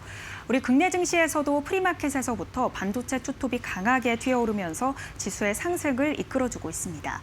홍풍이 전반적으로 확산하면서 반도체주뿐만 아니라 반도체 기판, 속행, 또 전기전자 땅까지 모두 긍정적인 흐름 보이고 있습니다. 현재 지수는 어떻게 움직이고 있는지 바로 한번 열어보도록 하겠습니다. 먼저 코스피 지수입니다. 오늘 2% 넘게 갭상승 출발하면서 7,100선 위에서 움직이기 시작했습니다. 장중에 7,216선으로 고점을 형성했는데 현재는 1% 조금 넘게 상승하면서 7,051포인트 선에 거래되고 있습니다. 코스닥 역시나 약보합권에 코스닥은 거래되고 있습니다. 오늘 좀 변동성을 보이고 있는데요. 하락 출발한 후 10시 좀 전에 상승 출발하다가 현재는 다시 하락으로 전환을 했습니다. 859포인트 선에 거래되고 있습니다. 이어서 수급 동향도 체크해 보겠습니다. 코스피 시장에서는 외국인의 수급이 지수를 이끌어주고 있습니다. 외국인이 1조 원 넘게 현재 사들이고 있고요. 기관이 매수에서 매도로 전환을 했습니다. 기군이 1,800억 원대 현재 매도를 보이고 있고 개인 역시나 8,500억 원대 순매도하면서 코스피의 하방을 이끌고 있습니다. 코스닥 흐름도 살펴보겠습니다. 코스닥 흐름을 개인만이 매수해내고 있습니다. 개인이 1,200억 원대 순매수를 보이고 있고요. 기관의 매도가 크게 나타나고 있습니다. 1,100억 원대 순매도하고 있고 외국인은 코스닥 시장에서 매수해서 매도로 전환했다라는 부분 체크해 보셔야겠습니다. 이어서 환율도 확인해 보겠습니다. 환율은 지난주에 이어서 계속해서 1,410원 선의 거래를 이어가고 있는데요. 2원가량 낮아진 1,411원 선에 현재 원달러 환율 거래되고 있습니다. 네, 이렇게 오늘 시장 분위기 간단하게 확인해 봤습니다. 그렇다면 중요한 투자 뉴스에는 어떤 것들이 있을지 바로 체크해 보도록 하겠습니다. 미국과 이란의 협상이 돌파구를 찾지 못하면서 국제유가가 다시 배럴당 90달러 선을 넘어섰습니다. 미국과 이란 양국은 이란의 핵 프로그램에 관한 최종 합의를 협상하는 80일 동안 호르무즈 해협을 개방하기로 합의한 바 있는데요. 해당 합의가 18일 오늘 만료되는 가운데 이란은 연장 협상 자체를 배제했고 트럼프 미국 대통령 역시 합의를 연장할 뜻이 없다고 밝혔습니다. 또 트럼프 대통령은 미국과 이란 사이에서 중재 역할을 해온 중동 동맹국 오만을 향해서도 오만이 방해를 한다면 가차없이 폭격을 가할 것이라며 욕설을 섞어 경고했습니다. 이에 대해 월스트리트 저널은 걸프 지역에서 중립적 중재자 역할을 하려는 오만의 노력을 두고 미국 관리 사이에서는 미국의 이익에 적대적인 것으로 해석하는 경향이 늘고 있다고 전했습니다. 호르무즈 해협을 둘러싼 불확실성이 커지면서 브렌트유 선물 가격은 전거래일 대비 2.65% 상승한 90.87달러의 거래를 마쳤고 WTI 역시 전장보다 2.55% 올랐습니다. 현재 정유주 흐름 살펴보겠습니다. SO일 4% 넘게 상승하면서 15만 3,500원 선에 거래되고 있고요. 이어서 SK이노베이션도 긍정적인 흐름 보이고 있습니다. 2.8% 상승하면서 13만 2천 원 선에 현재가 형성합니다. 또 해상운임 상승 기대감 받아가면서 해운주도 현재 흐름 좋습니다. STX 그린로지스가 6.9% 상승하면서 3천 원 선에 거래 이어가고 있습니다. SK하이닉스 노사가 오늘 대표자 교섭을 열고 올해 임금 및 단체 협약 타결을 위한 막판談판에 들어갑니다. 노사는 지난 12일 6차 릴레이 교섭에 이어 광복절 연휴 기간인 15일에서 17일 마라톤 교섭을 진행하면서 주요 쟁점에 대해 집중적으로 논의를 이어갔습니다. 주요 쟁점에서 상당 부분 의견 접근을 이룬 가운데 성과급 의사, 자사주 지급 방안 등이 막판 변수로 꼽히고 있습니다. SK하이닉스 노사는 올해 임단협에서 임금 인상과 성과급 지급 방식을 놓고 협상을 이어왔고 임금을 조정하는 방안 등을 놓고서는 이견을 보였지만 이후 협상 과정에서 견해차를 좁혀왔습니다. 노사는 지난해 영업이익의 10%를 재원으로 하는 초과이익 분배금 상한을 폐지하고 해당 체계를 10년간 유지하기로 합의한 바 있는데요. 하지만 사측이 올해 교섭에서 성과급 체계를 일부 변경해 성과급의 상당 부분을 자사주로 지급하고 일정 기간 매도를 제한하는 이 방안을 제시한 것으로 전해지면서 반발이 일었습니다. 현재 반도체주 흐름 보겠습니다. SK하이닉스 5% 넘게 튀어오릅니다. 173만 원 선에 거래 이어가고 있고요. 삼성전자는 IT 업계에 따르면 오늘 이 피지컬 AI 랩을 가동한다는 소식이 있었습니다. 1.6% 상승하면서 27만 원 선에 거래되고 있습니다. 이어서 SK스퀘어 높게 튀어오릅니다. SK하이닉스와 발맞춰서 5.3% 상승하면서 121만 원 선에 현재가 형성하고 있습니다. 반도체 설계, 디자인 솔루션 기업 에이징랜드가 올해 상반기 매출 1,137억 원을 기록하면서 지난해 연간 매출을 6개월 만에 넘어섰습니다. 에이징랜드는 오늘 공시를 통해 올해 상반기 연결 기준 매출액 1,137억 원, 영업이익 50억 원과 순이익 63억 원을 기록했다고 밝혔습니다. 매출액은 전년 동기의 305억 원보다 약 273% 증가했고 지난해 상반기 영업 손실에서 올해 흑자 전환에 성공했습니다. 외형 성장과 수익성 개선이 동시에 나타난 데는 개발 프로젝트 확대와 양산 매출 증가가 함께 영향을 미쳤는데요. 에이징랜드는 2024년 데이터 센터용 SSD 컨트롤러와 차세대 ESSD 컨트롤러 개발 계약을 체결했고 지난 6월에는 SK하이닉스와 차세대 컨트롤러 개발 파트너로 참여했습니다. 이종민 에이징랜드 대표는 AI 메모리 분야를 중심으로 국내외 고부가 가치 프로젝트와 후속 양산 사업을 확대하겠다고 전했습니다. 반도체 설계주들 흐름 보겠습니다. 에이징랜드가 보합권의 움직임 이어가고 있는데요. 0.2% 현재 소폭 오르면서 23,000원 선에 거래되고 있습니다. 이어서 가온칩스도 상승을 하다가 현재 상승폭이 많이 둔화가 됐습니다. 약 강보합권의 거래 이어가면서 49,000원 선에 움직이고 있고요. 이어서 AD테크놀로지는 7% 하방 압력 받아갑니다. 28,200원 선에 거래되고 있습니다. 네, 오늘 코스피는 7,200선 위로 고점을 터치하면서 좋은 흐름을 보이고 있고요. 코스닥은 보합권에서 그래도 움직임 이어가고 있습니다. 오늘 로봇주가 오전부터 좋은 흐름을 보였습니다. 엔비디아 메디슨 황수석 이사의 LG전자 데이터센터 팩토리 방문 소식도 있었고 또 내일 중국 유니트리 상장 소식이 로봇주에 영향을 미쳤는데요. 다만 현재 좀 시간이 흐르면서 종목별로 차별화된 움직임 보이고 있고요. 하락 전환한 종목들도 있다는 점은 확인해 보셔야겠습니다. 일단 아직까지는 양 지수 모두 반도체 관련 종목들이 지수를 이끌어주고 있는 상황입니다. 한 주의 첫 거래일입니다. 전략 오늘 어떻게 가져가면 좋을지 오늘도 끝까지 저희 이데일리 TV와 함께 하시기 바랍니다.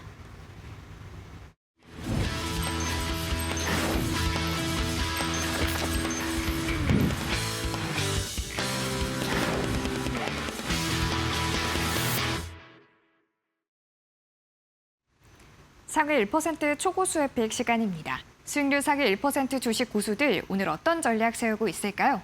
오늘 오전장 기준 고수들의 매수 상위 종목 1위부터 5위까지 살펴보겠습니다. 오늘 삼전넥스를 중심으로 반도체 종목들의 훈풍이 불어들고 있습니다. 고수들도 기술주 위주로 담아내고 있는데요. 1순위 삼성전기 들어와 있습니다. 지금 지수 대비 답답한 흐름 보이면서 고수들 저가 매수세 붙고 있고요. 삼성전자 대신 삼성전자 우선주를 선택하고 있습니다. 오늘 반도체 장비단의 움직임도 긍정적입니다. 한미 반도체와 이오테크닉스 함께 순위권에 이름을 올리고 있는데 특히 이오테크닉스 같은 경우에는 장중에 10% 넘게 오르면서 이 섹터 내에서도 강한 흐름 보이고 있거든요. 잠시 후에 좀 더 자세한 전략 세워보도록 하겠습니다. 한편 네이버 같은 경우에는 주가가 밀리면서 고수들 저가 매수 기회로 사용하고 있습니다. 이렇게 매수 상위 종목 5가지 함께 살펴봤고요. 오늘 이 중에서도 이오테크닉스 관련해서 조금 더 자세한 이야기 들어보도록 하겠습니다. 오늘도 이데일리 TV 신일섭 전문위원님 모시고 이야기 나눠보겠습니다. 위원님 안녕하세요. 위원님 오늘 이오테크닉스 반도체 장비단 중에서도 강한 흐름 보이고 있는데요. 특별한 이유가 있는지 지금 매수해보면 어떨지 궁금합니다. 네, 반도체 장비주들이 오늘 좋습니다. 자, 일단 좀 하루 쉬어서 아쉽다기보다는 하루를 쉬지 않았더라도 우리나라가 조금 약세일 가능성 상대적으로 그럴 확률이 높았어요. 왜냐하면 지금 아시아에서 대만 가권, 그다음 니케이, 그다음 우리나라 순이에요. 지금 증시의 강도가. 그렇기 때문에 어제 안 쉬고 우리나라 장이 열렸더라도 대만이나 니케이 안에 있는 반도체 종목이 가는 것보다 약했을 확률이 높다. 이런 생각이 듭니다. 자, 어쨌든 간에 방향성은 지금 위니까 3등 증시라도 일단 오르는 쪽으로는 가는데 조금 수익률이 아쉽죠. 자, 대만 가권이고 니케이 그리고 코스피입니다. 3등 증시인 거 딱 보이죠. 왜냐하면 대만 니케이는 5개월선 위인데 코스피는 10개월선까지 내려와 있잖아요. 그래서 3등 증시거든요. 그러니까 어제 하루 안 열려서 뭐 아쉽다. 어제 오를 때 더 올랐어야 되는데 오늘 일본이 또 빠지니까 이 반도체 종목이 좀 빠지거든요.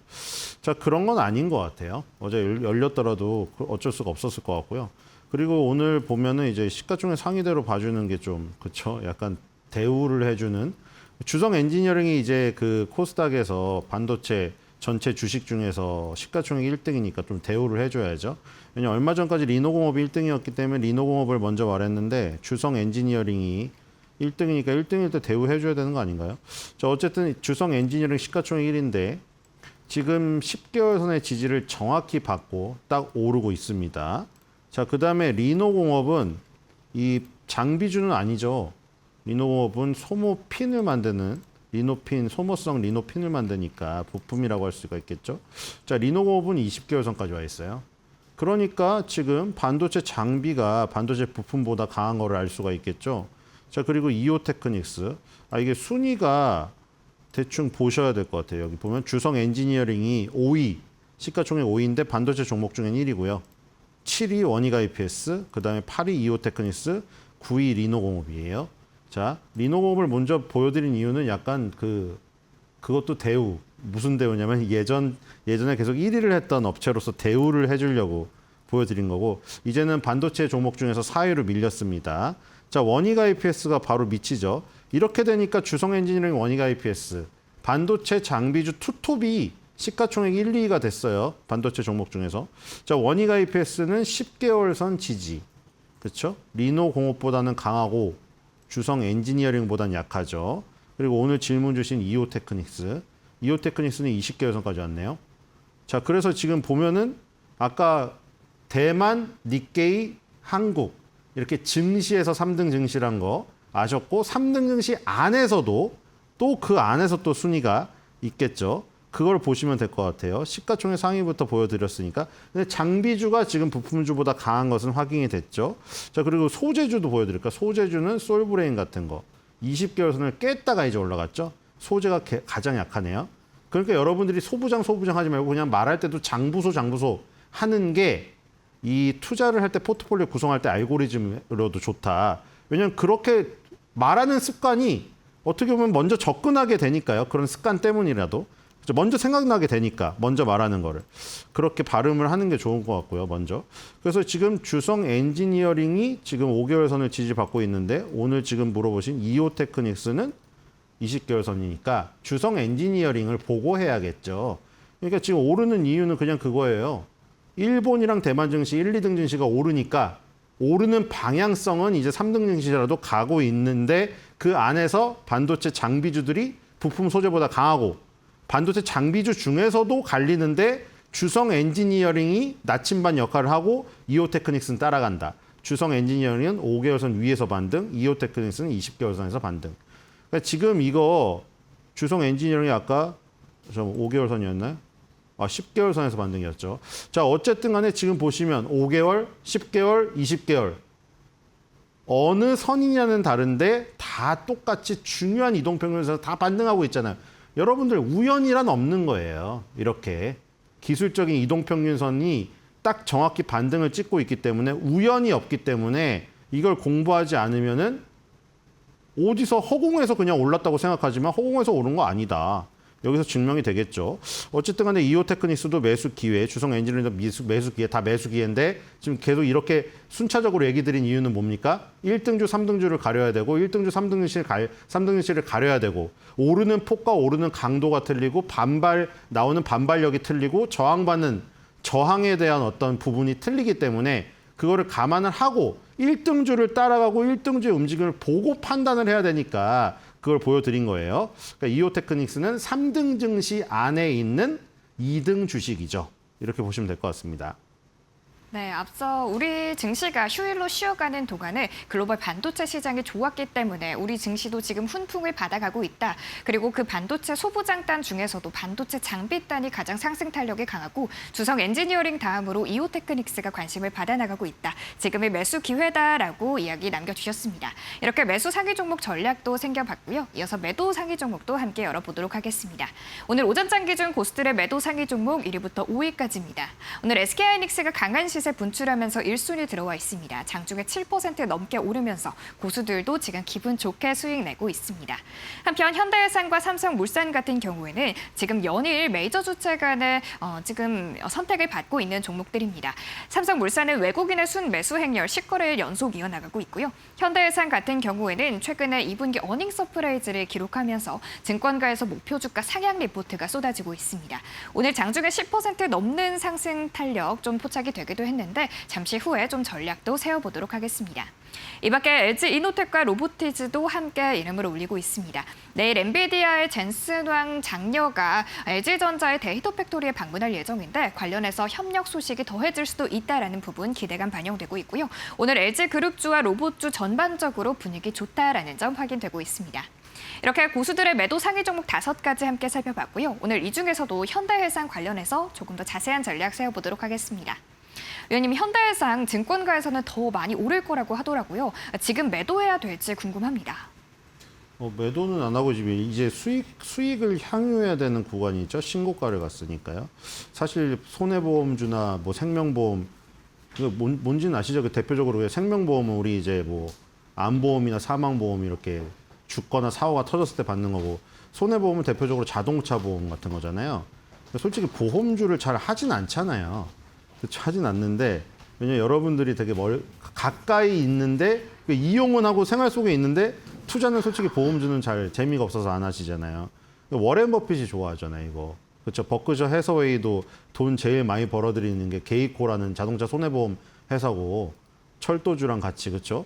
그다음에 또 그 워렌 버핏이 투자한 게 처부라는 회사잖아요. 처부라고 우리나라에도 손해보험 가입하시는 분 많은데 이게 다 손해보험 회사들이거든요. 다. 손해보험 회사들이라 되게 안정적이라고 지금 워렌 버핏은 판단해서 계속해서 그 투자를 하고 있어요. 우리나라에도 4개 상장되어 있거든요. 현대해상, 현대해상 자동차 보험 가입하시는 분 많죠. 그 다음에 삼성화재, 다 자동차 보험 가입하는 거 생각하시면 돼요. DB손해보험, 그렇죠. 그 다음에 메리츠 손해보험은 3개를 합병시켜가지고, 그렇죠. 보통 다 분할을 하는데 합쳐서 메리츠 금융지주로 갔죠. 다 괜찮거든요. 지금 거의 다 역사상 신고가 구간이에요, 여러분들. 지금 현대해상 이번 연도에 51,800원 찍었거든요. 2016년 고점 뚫어서 지금 연중에 역사상 신고가를 갔습니다. 정말 대단하죠? 이 와중에 지금 방어주임에도 불구하고 지수가 이렇게 오르는데 겨우 신고가를 갔어요. 삼성화재도 이번 연도에 신고가 갔거든요. 역사상 신고가 갔어요, 지금. DB손해보험도요. 지금 전혀 몰랐죠. 저도 솔직히 보험주에 크다 관심이 없기 때문에 몰랐는데 메리츠 금융지주도 이번 연도에 또 신고가 갔습니다. 지금 4대 손해보험회사가 우리나라에 상장된 손해보험회사가 모두 다 역사상 신고가를 갔어요. 지금 한 번도 가지 못한 그 구간을. 그래서 지금 현대해상도 지금 이제 막 거기를 뚫고 새로운 구간을 지금 점령을 해서 나가고 있기 때문에 이 4대 보험, 4개 4대 보험이라고 하면 또 1위부터 4인자니까 우리나라에 상장된 4개의 손해보험 회사가 전부 다 역사상 신고가를 갔습니다. 역사상 신고가라는 거는 위에 매물대가 이제 다 부셔져서 없어요. 아무것도. 가기가 쉽겠죠. 여러분들 이거 간단한 논리 아니에요? 앞에 막 철길이 있고 막 방어막이 많으면 뚫기 힘든데 아무것도 없어. 막 뛰어가잖아요. 그냥 들판에서. 지금 그런 상황이기 때문에 매도보다는 이걸 추격 매수라던가 이익을 갖고 있으신 분들은 계속 이익을 늘려가는 구간이다. 이렇게 보여집니다. 네, 이어서 현재 상황 살펴보겠습니다. 버블맵 통해 업종별 흐름 짚어보겠습니다. 숫자가 등락률을 의미하고요. 버블의 크기는 검색량, 즉 시장의 관심도입니다. 시간이 지나면서 대부분 빨간불로 포착됐던 버블이 현재는 파란불로 좀 바뀌고 있는데요. 일단 반도체만이 2.3% 계속해서 상승세 이어가고 있습니다. 반도체 안에서는 우리 증시가 하루 새 쉬어갈 때 메모리 반도체주들이 올랐던 그 훈풍을 좀 그대로 영향을 받고 있고요. SK하이닉스가 오늘 큰 폭으로 튀어오르고 있는데 간밤에 ADR도 3% 넘게 급등하는 흐름을 보였습니다. 코스닥 시장 안에서도 시가총액 상위 종목들 1위부터 5위권을 하락하고 있지만 그래도 소부장 종목들, 반도체 소부장 종목들이 지수를 받쳐주고 있는 상황입니다. 금융단은 0.9% 오르고 있습니다. 하지만 이 금융단도 하락하는 종목이 훨씬 더 많고요. 삼성전자와 SK하이닉스의 지분 가치를 부각받는 금융 종목들만 현재 상승하고 있습니다. 외 전기전자가 0.4% 하락하고 오늘 제약바이오가 크게 빠지고 있습니다. 또 방산주와 이 조선해양단도 지난 거래일에는 호재를 등에 업고 올랐는데 오늘은 차익 실현 매물 나오고 있고요. 간밤에 유가가 크게 올랐습니다. 지정학적 이슈가 부각되면서 브렌트유가 다시 $90 선 위로 올라섰는데요.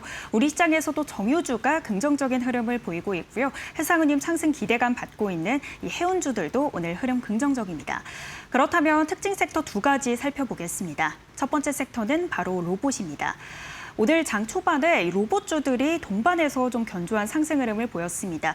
호재가 좀 있었죠. 일단 매디슨 황 수석이사가 오늘 LG의 로봇 훈련소 또 데이터 팩토리를 방문한다라는 소식이 있었고요. 19일에는 유니트리 중국의 로봇 기업 상장을 앞두고 있습니다. 오늘 좀 견조한 흐름을 보이다가 시간이 흐르면서 현대무벡스 또 SPG 같은 종목들은 하락으로 전환을 하고 로보티즈 같은 종목은 상승하고 있는 상황인데요. 지금 이 시점에 유니트리가 국내 로봇주에 좀 좋은 흐름을 줄 거다 아니다 좀 분석이 엇갈리고 있습니다.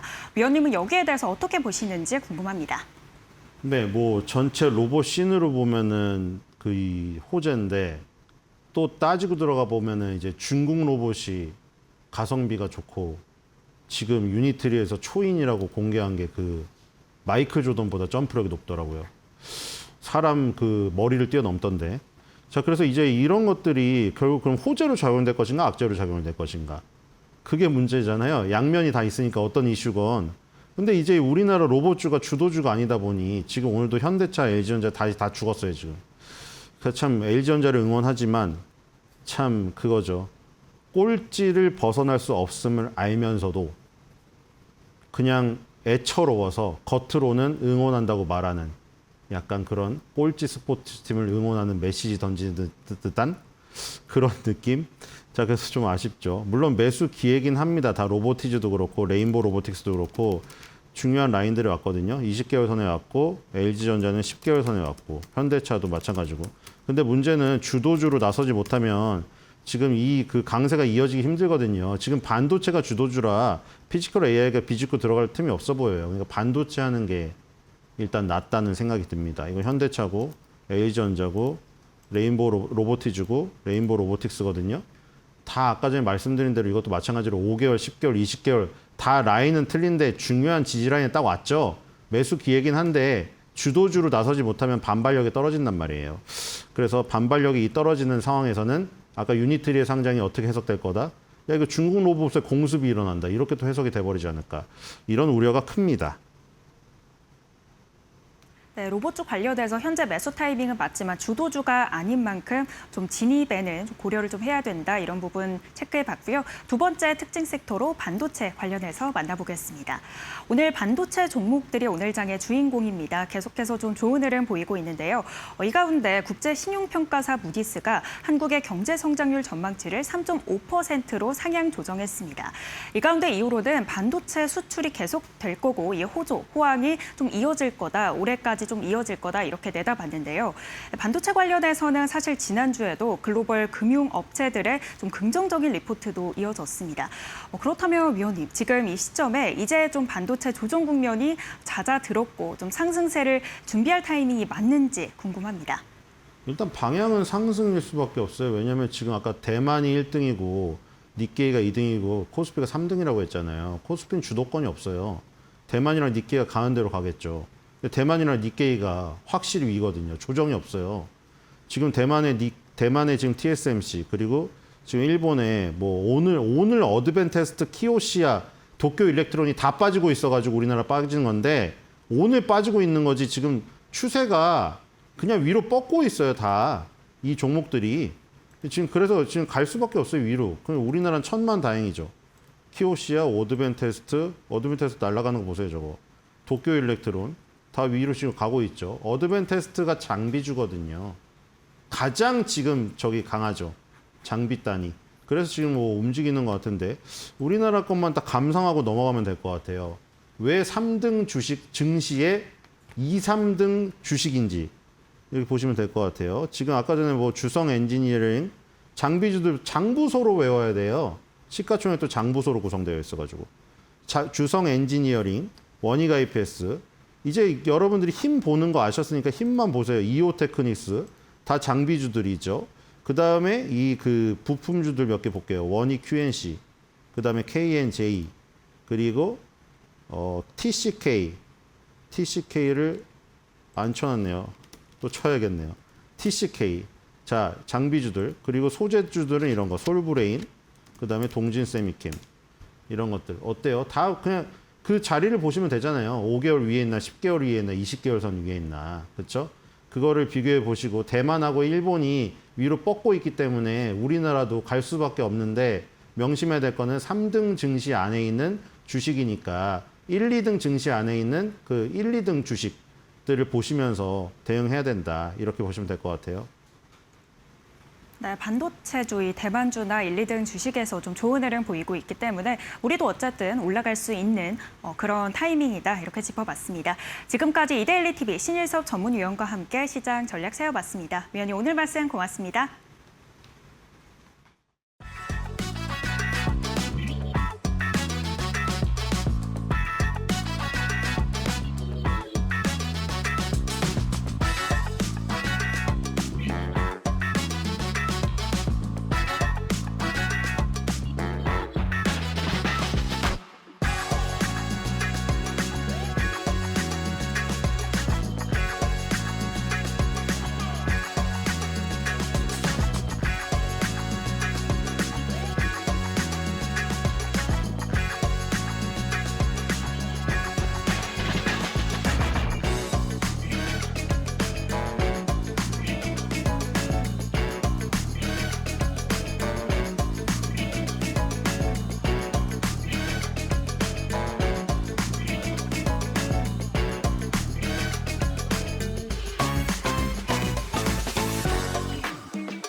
국제신용평가사 무디스가 한국의 올해 경제 성장률 전망치를 기존 1.8%에서 3.5%로 수직 상향했다. 반년 만에 성장률 눈높이를 2배 가까이 끌어올리며 글로벌 주요 기관 중 최고 수준의 전망치를 제시했다. 폭발적인 상향의 핵심 동력은 반도체 호황기였다. 무디스는 한국의 고급 메모리를 대체할 국가는 없다며 반도체 슈퍼사이클이 최소 2027년 중반까지 지속될 것으로 분석했다. 실제 올해 1월부터 7월까지의 상품 수출은 전년 동기 대비 51% 급증했다. 정부가 추진 중인 AI와 데이터 센터 등 첨단 메가 프로젝트도 잠재 성장률을 높일 핵심 요인으로 평가했다. 성장률 급등에 힘입어 재정 건전성 역시 기존 예상보다 개선될 것으로 내다봤다. 다만 급격한 고령화와 늘어나는 국방비는 장기적인 재정 부담 요인으로 지적했다. 그럼에도 한국 반도체의 독점적 위상이 국가 경제를 강력하게 견인하고 있다고 최종 평가했다.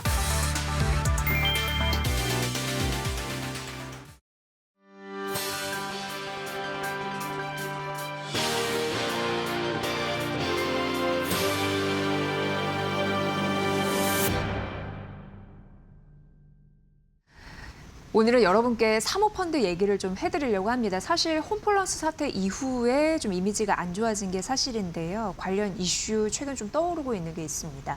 원소연 이데일리 마케팅 센터장과 분석을 해드립니다. 센터장님 어서 오세요. 네, 안녕하세요. 네, 사모펀드 좀 이미지가 안 좋아진 게 사실인데 최근 네. 또 좀 강화해야 된다 규제를 네. 이런 얘기가 나왔습니다. 어떻게 보세요? 얘기들 많이 나오죠. 네. 사실 사모펀드가 뭐 하는 데인지 모르셨던 분들도 이 홈플러스 사태, 그 앞전에 이제 고려해온 사태 때문에 아마 많이들 알게 되셨을 거예요. 네. 이게 이제 홈플러스 사태 이후로 사모펀드에 대한 규제 강화 이런 목소리가 좀 커지면서 금융위원회가 작년 12월에 사모펀드에 대한 규율을 강화하겠다라고 이제 공식적으로 발표를 했고요. 뭐 글로벌 스탠다드에 맞게 좀 규율 정비를 하겠다라는 거였고, 그때 뭐 금융위원 한 설명은 이거였어요. PF가 너무 단기 이익 실현에 좀 매몰돼 있다라는 비판이 있다. 이 PF가 사실은 이제 우리나라 경제에서 했던 역할들이 굉장히 상당히 있거든요. 뭐 산업 재편이라든가 뭐 구조조정 이런 과정에서 사모펀드들이 뭐 기업을 인수해서 밸류업해서 매각하고 이런 이제 선순환 역할을 좀 하긴 했었는데 그런 본연의 역할을 할 수 있도록 제도를 손보겠다라고 했던 거예요.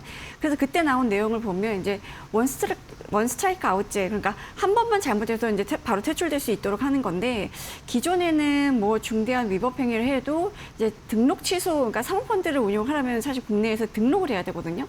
근데 등록을 취소할 수 있는 사유가 되게 제한적이었었어요. 근데 이제 규제를 강화해서 한 번만 중대한 위법 행위를 해도 바로 등록을 취소할 수 있는 이제 근거 규정을 만들겠다라고 했었고, 뭐 기존의 금융사처럼 이제 운용사가 주인이 바뀌거나 이럴 때 대주주에 대한 적격성을 좀 심사하겠다. 아무나 사모펀드의 주인이 돼서 사모펀드를 통해서 좌지우지할 수 있도록 하지 않겠다라는 거였거든요. 그리고 이제 레버리지를 보통 이제 우리가 기업을 인수할 때 펀드의 자본만 갖고 인수를 하는 게 아니라 이제 인수금융처럼 이제 빌려서 하기도 합니다. 그래서 우리가 보통 레버리지를 쓴다고 하는데 그 레버리지를 순 자산의 400%까지 할 수 있어요. 근데 그 한도는 유지하되 200%를 넘으면 왜 차입을 더했는지, 그리고 이게 PF 운용에 어떤 영향을 미칠지, 그리고 앞으로 이 레버리지를 어떻게 관리할 것인지 이런 것들을 보고하도록, 그리고 이제 LP들한테 제공하는 정보도 좀 확대하고 뭐 이런 내용의 이제 강화안을 내놨었거든요.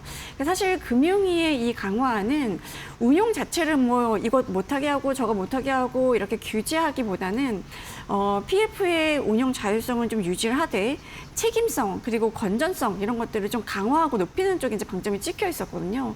그런데 이제 이 강화안이 나온 후에 이제 홈플러스의 이 사태가 좀 진행되는 걸 보면서 국회, 그러니까 정치권에서 이제 더 강화해야 되는 거 아니냐, 규제 수위를 높여야 되는 거 아니냐 이런 목소리가 좀 많이 나왔고, 그래서 사모펀드 규제 내용을 담은 이제 자본시장법 개정안이 잇따라 발의가 됐습니다. 뭐 지금 대략 큰 것만 해도 한 8건 정도가 되는 건데, 뭐 내용을 보면 기존의 금융위 안에 더해서 뭐 이제 뭐 중대한 위법 행위를 했을 때 LP들, 그러니까 출자자들, 그러니까 보통 이제 연기금들을 말하는데 추가 출자를 중단하거나 투자금을 회수할 수 있는 권한을 강화한다거나 PF 차입 한도를 순자산의 400%까지 이제 가능하잖아요. 그러니까 아예 그걸 200%를 좀 제한하자라는 방안도 좀 담겨 있기도 하고, 사모펀드가 예를 들어 국가기관 산업이라든가 뭐 공공 혹은 민생 산업의 경영권을 인수하는 것 자체를 제한하자, 뭐 이런 입법도 좀 검토하고 있다라는 이제 얘기들도 좀 나오고 있고, 사모펀드, 그러니까 우리가 이제 사모펀드, 우리가 생각하는 사모펀드들은 기관 전용 사모펀드라고 얘기를 보통 하는데,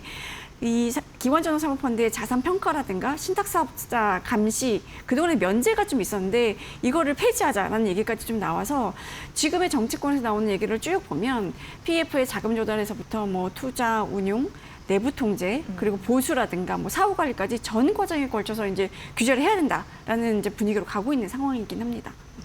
그럼 왜 이렇게까지 사모펀드를 규제하려고 하는 거지? 결국 홈플러스 사태 때문에 그게 더 그렇죠. 점화된 것인지 궁금한데요. 그렇죠. 이게 홈플러스 사태가 가장 큰 계기가 된 거는 맞죠. 네. 홈플러스는 사실 MBK가 2015년에 7조 2천억 원 굉장히 큰 규모였었어요.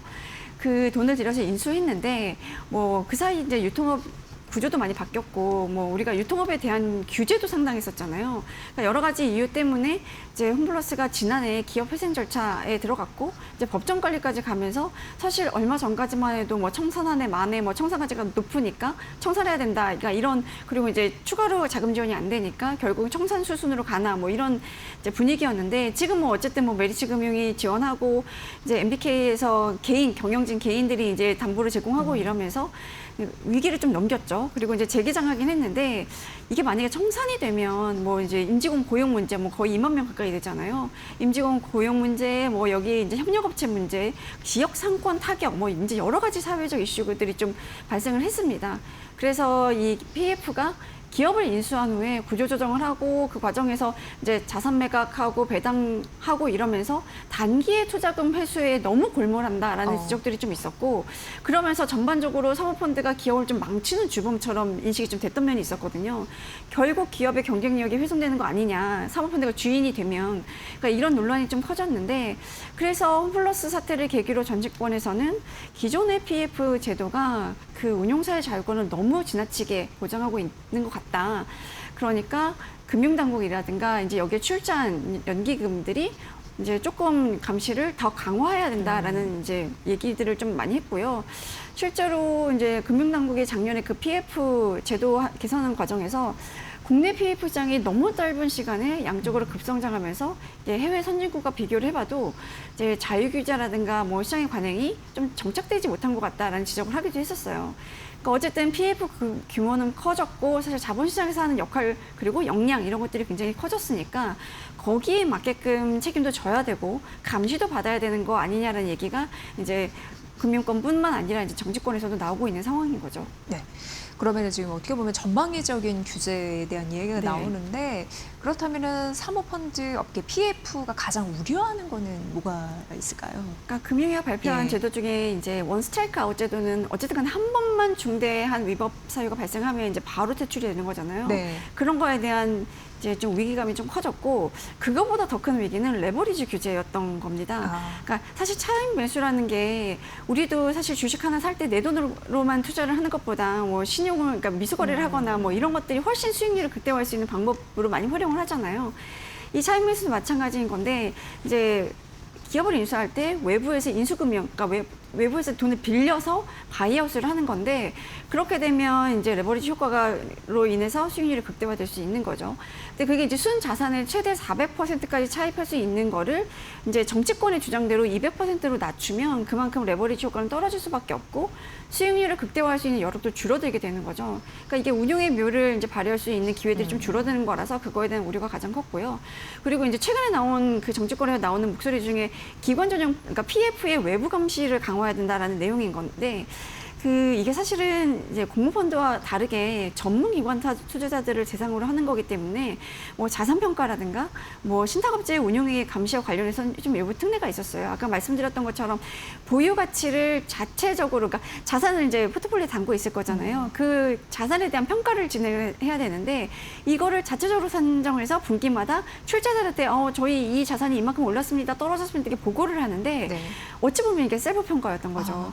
그런데 이제 최근에 이런 면제를 좀 없애야 된다라는 법안이 발의가 됐고 이렇게 되면 공모펀드처럼 외부 기관에서 자산 가치를 평가를 받아야 되고 이제 은행이나 증권사처럼 신탁업자로부터 운용회의 자체를 감시를 받게 되는 겁니다. 이제 사실 사모펀드 업계에 있는 분들을 얘기를 들어보면 사모펀드가 하는 일은 다른 사람이 모르게 해야 된다. 그러니까 사실 워낙에 이제 운용하는 데 있어서 이제 뭐 보통 한 5년 정도 이제 펀드 만기 기간 내에 이제 인수를 했다가 밸류업을 해서 좀 높은 가격에 팔고 이런 과정을 거치게 되잖아요. 그런 과정에 있어서 이게 너무 이제 정보가 공개되게 되면 운용의 묘를 살릴 수 없다라는 이제 얘기도 많이 하고 이러는데 그래서 사모펀드들이 최근에 이제 유행처럼 상장사를 인수하고 나서 공개 매수해가지고 상장 폐지하는 경우들이 많았던 것도 예. 이렇게 해야 이제 좀 장기간 한 5년 정도 이제 시간을 갖고 운용의 묘를 살릴 수 있다는 평가를 하는 거거든요.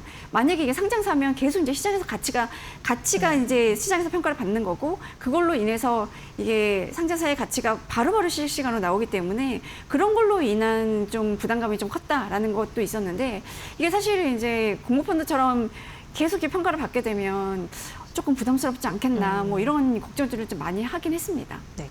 차입한도 400%에서 200%로 줄이는 법안에 대해서 정부는 어떤 입장인지 조금 더 추가적으로 들어볼게요. 그러니까 네. 정부는 사실 12월 달에 내놓은 거 네. 그 안에 보면 현행 400%를 유지를 하되 200%를 넘겨서 차입하는 경우에 추가적으로 보고 의무를 좀 이제 부과하겠다라는 방향이었거든요. 네네네. 그러니까 이렇게 했던 이유가 이게 국내 PF에 대해서만 너무 이제 차입 규제를 적용을 하면 해외 PF와의 그렇죠. 경쟁에서 좀 역차별을 당할 수 있다라는 우려가 좀 작용을 한 거예요.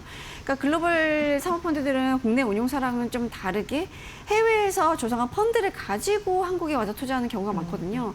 만약에 해외에서 차입해서 자금을 이제 조성을 했다면 그거를 가지고 와서 한국 기업을 인수하고 이럴 때 국내 PF와는 다르게 이제 규제를 받지 않게 되는 거죠. 근데 사실 한국 기업을 사는 돈인데 국내 PF 사모펀드는 200%까지만 레버리를 쓸 수 있고 해외 PF는 상대적으로 자유롭게 자금 조달할 수 있다라고 이제 그거 자체로 기울어진 운동장이 되는 거니까 이게 이제 상대적으로 역차별이 될 수 있는 거다라는 지적이 있었고 그래서 당국은 이제 규제를 강화는 하되 국내 PF의 경쟁력까지 좀 깎아먹으면서 훼손시키면서 하지 않는 약간 이제 절충안을 고민하고 있는 거였는데 이제 정치권에서의 목소리가 지금 너무 크기는 합니다. 네. 그럼 업계에서는 당연히 반발 굉장히 클 수밖에 없겠네요. 그래서 그래서 일단 네. 업계에서는 그러니까 PF에 대해서 최소한의 감시 그리고 투명성 강화 뭐 이런 거 필요하다. 이런 부분에서는 공감대가 일정 부분이 형성이 되어 있어요. 네네네. 그래서 사모펀드 협의회에서도 그런 부분은 우리 동감한다. 그런데 이 문제는 이제 규제의 속도 그리고 네. 규제의 범위인 거거든요. 지금처럼 여러 법안들이 한꺼번에 이렇게 쏟아져 나와서 추진이 되게 되면 이게 이제 사모펀드가 기업을 인수하고 가치를 높이는 과정에서 대략 최소 5년, 그게 길게는 10년까지도 보는데 네. 이런 과정 자체가 굉장히 위축될 수 있지 않겠냐. 그러니까 사실 사모펀드가 우리나라 산업의 구조 조정에 있어서 역할을 한 게 상당히 있거든요. 그러니까 지금 이제 그 내리막길을 걷는 업황에 이런 문제 있는 좀 산업들, 그런데 여기에 조금 자본을 투입하면 자본을 투입해서 시간을 가지고 이제 구조조정을 하면 살아날 수 있는 기업들의 자금을 공급했던 역할들이 굉장히 많이 있었어요. 근데 그런 기능 자체가 위축이 되면 결과적으로 보면 우리나라 경제 큰 그림에서 봤을 때 마이너스다라는 이제 생각을 하는 거거든요. 그리고 이제 기관전용 PF 관련 법안에 대해서도 뭐 투자자 보호 좋고 투명성 강화 뭐 좋은데 규제가 지나치게 확대가 되면 운용 부담이 커질 수 있고 기업 투자가 위축될 수 있다라고 이제 계속 얘기를 하는 건데 국내 운용사만 계속 규제를 받게 되면 이제 아예 국내 운용사가 국내 펀드를 세우는 게 아니라 해외 펀드를 세우거나 우리 보통 이제 그 규제 조세회피 지역 같은 데 펀드 많이 세우잖아요. 그런 식으로 이제 해외에 가거나 아예 그냥 해외 자본을 활용하는 식으로 좀 이제 규제를 회피하려는 뭐 유인이 될 수도 있는 거고 어찌 보면 이제 꼼수가 될 수도 있는데 이런 것들이 나타나지 않겠냐라는 얘기도 좀 나오고 있는 거고요.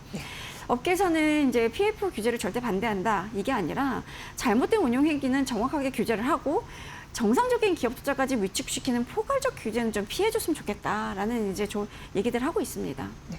그럼 근본적으로 가장 큰 문제는 토종과 외국계 간 그러니까 역차별 그쵸. 이런 부분 아닐까. 그렇죠. 그런 논리들로 이제 국내 PF들 많이 얘기를 하죠. 그러니까 국내에서 PF를 운용하려면 금융감독원에 우리가 GP라고 부르거든요. 그러니까 운용소 등록을 해야 돼요.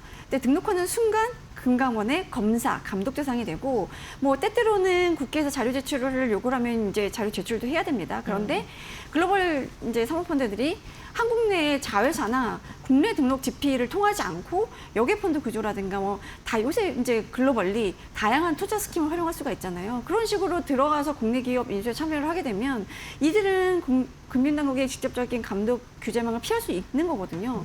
그리고 실제로 이제 자금력에서도 굉장히 차이가 나죠. 차익 매수를 규제하면 한국 이제 사모펀드들만 타격을 입을 수도 있는 거고, 실제로 보면 이제 한국에서 활동하는 글로벌 대형 사모펀드를 대략 한 7곳 정도로 꼽는다고 하면 뭐 블랙스톤이라든가 KKR 그리고 칼라일, TPG, EQT 그리고 베인캐피탈, CBC 같이 한 7 정도를 꼽을 수 있거든요.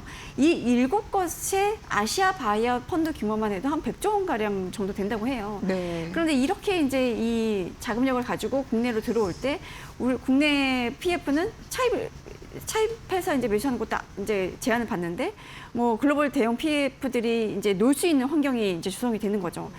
그래서 이제 국내 PF한테는 이제 이런저런 보고 의무도 부과하고 차입 규제도 하고 내부 통제도 강화하고 LP의 감시 수준도 높이고 이러면 국내 운용사는 그냥 비용이라든가 의사결정 부담이 커질 수밖에 없는 사이에 외국계 GP들이 이제 국내 시장을 잠식할 수 있지 않겠냐라는 우려를 하고 있습니다.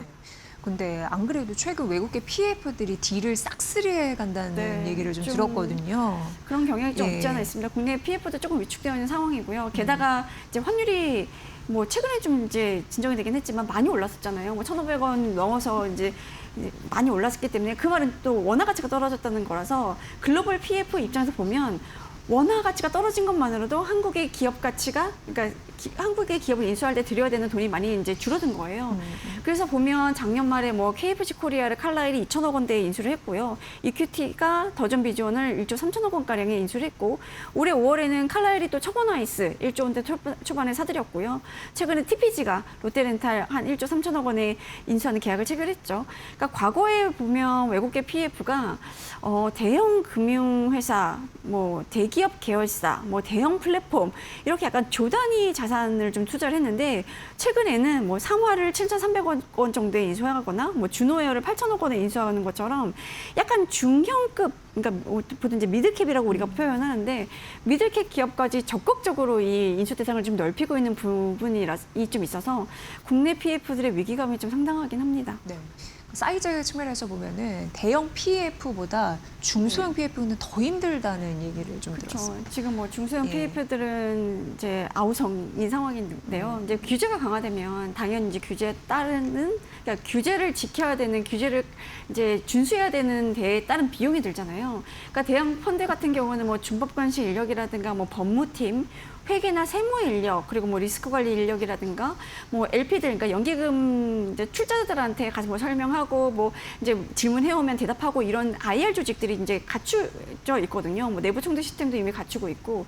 그런데 지금 운용 규모가 대략 한 뭐 수천억 정도 되는 중소형 PF라든가 신생 PF들은 뭐 운용력 몇 명이 뭐 투자도 하고 펀드 관리도 하고 LP 대행도 하고 이게 동시에 하는 경우들이 좀 많아요. 거기다가 이제 외부 평가를 의무화하고 이제 보고서를 더 많이 내야 된다라고 하면 이제 거기다 이제 준법관시 체계를 구축하고 자산별 평가 감시까지 받으려고 하면 펀드 규모 대비 비용이 훨씬 커질 수밖에 없거든요. 네. 그러니까 이게 운용 규모가 뭐 대략 한 수백억 원 정도에서 수천억 원 정도 수준의 운용사한테는 이거 자체가 이제 수익성을 갉아먹을 수 있는 수준의 부담인 건데 뭐 여기에 대해서 이제 투자 의사결정도 늦을 수밖에 없죠. 왜냐하면 그게 이제 뭐 준법강신들이 다 뭐가 우리가 보통 이제 어느 기업을 투자를 한다 그러면 투자심의위원회라는 게 열리거든요. 근데 여기에 좀 컴플라이언스, 그러니까 내부 통제를 강화하게 되면 의사결정 과정이 하나 둘씩 더 늘어나게 되는 거예요. 네. 근데 사실 M&A라는 거는 타이밍의 싸움이거든요. 적절한 시기에 빠르게 의사결정을 해서 인수를 해야 되는 그 의사결정에 들어가는 시간을 좀 줄여야 되는 건데 이렇게 의사결정에 시간이 많이 걸리면 이제 경쟁에서 밀리지 않겠냐라는 우려도 나오고 있는 거고 그래서 이제 뭐 그 비용 대비, 그러니까 펀드 규모 대비 비용 그리고 의사결정에 필요한 시간들이 늘어나는 부분이 좀 우려되는 거고 자금 도달력에서도 상당히 차이가 날 수밖에 없는 게 대형 PF 같은 경우는 이제 자금을 받을 때 뭐 글로벌 기관 투자자라든가 연기금으로부터 자금 받을 때 뭐 이 규제가 강화되면 연기금 입장에서 보면 아 대형 PF는 이미 이런 규제를 갖추고 그러니까 시스템을 갖추고 있으니까 이제 출자하기가 부담스럽지 않은데 중소형 PF에 출자를 하려니 이런 시스템을 갖추고 있는 데까지 갖추는 데까지 시간도 걸릴 거고 비용도 늘어나면 아 조금 힘들겠네. 뭐 이런 생각을 하게 되면 아무래도 대형 운용사에 돈을 맡기려는 경향이 강해질 수 있잖아요. 네. 그럼 이제 펀드레이징에 있어서도 중소형 PF들이 좀 타격을 받을 수 있죠. 예, 그럼 이러한 이벤트가 사실 이제 토종 사모펀드의 산업의 지형을 어떻게 바꿀 수 있을지 이 부분도 굉장히 관심사였습니다. 그래서 외국계 이제 부상 그리고 예. 이제 부익부 빈익빈 뭐 규제 강화되면 진입장벽이 높아지게 되고 기존 대형 PF한테 경쟁팀에서 유리할 수 있기 때문에 뭐 부익부 빈익빈이 더 심화될 수 있다. 그리고 그 빈자리를 글로벌 PF들이 더 치고 들어올 수 있겠다라는 얘기들을 좀 많이 합니다. 네.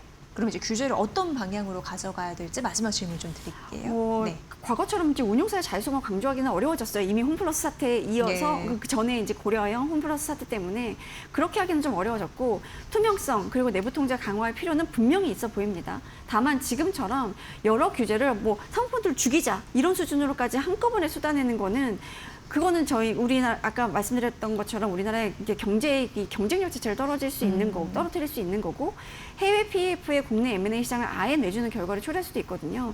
그래서 PF를 규제할 것인가 말 것인가라기보다는 그리고 또 기존에 할 수 있었던 거를 못하게 하자라는 것보다는 문제가 있는 PF 행위를 정확하게 아주 명확하게 촘촘하게 규제를 하면서 정상적으로 기업을 투자하는 PF 경쟁력은 이제 어떻게 지켜갈 것인지를 논의하는 게 중요한 건데 뭐 모든 PF를 똑같이 옥시기보다 실제로 문제가 발생할 수 있는 가능성이 높은 행위에 규제를 좀 집중하고 그 문제가 발생할 가능성이 높다는 거는 뭐 과도한 레버리지를 쓰거나 아니면 이해상충 문제가 있거나 사실 홈플러스 같은 경우도 홈플러스의 전반체를 개인 투자자한테 판매하는 과정에서 좀 문제가 있었잖아요.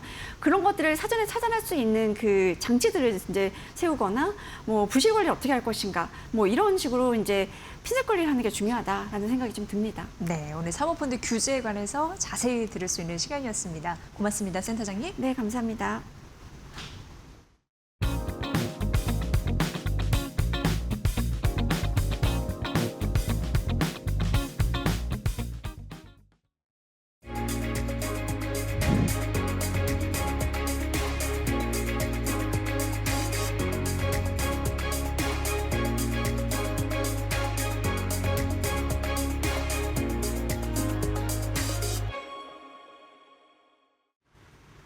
네, 주요 증시 일정과 특징 종목 살펴보는 마켓 캘린더 시간입니다. 한 주의 첫 거래일인 만큼 이번 주 어떤 증시 일정이 있는지 간단하게 확인해 보겠습니다.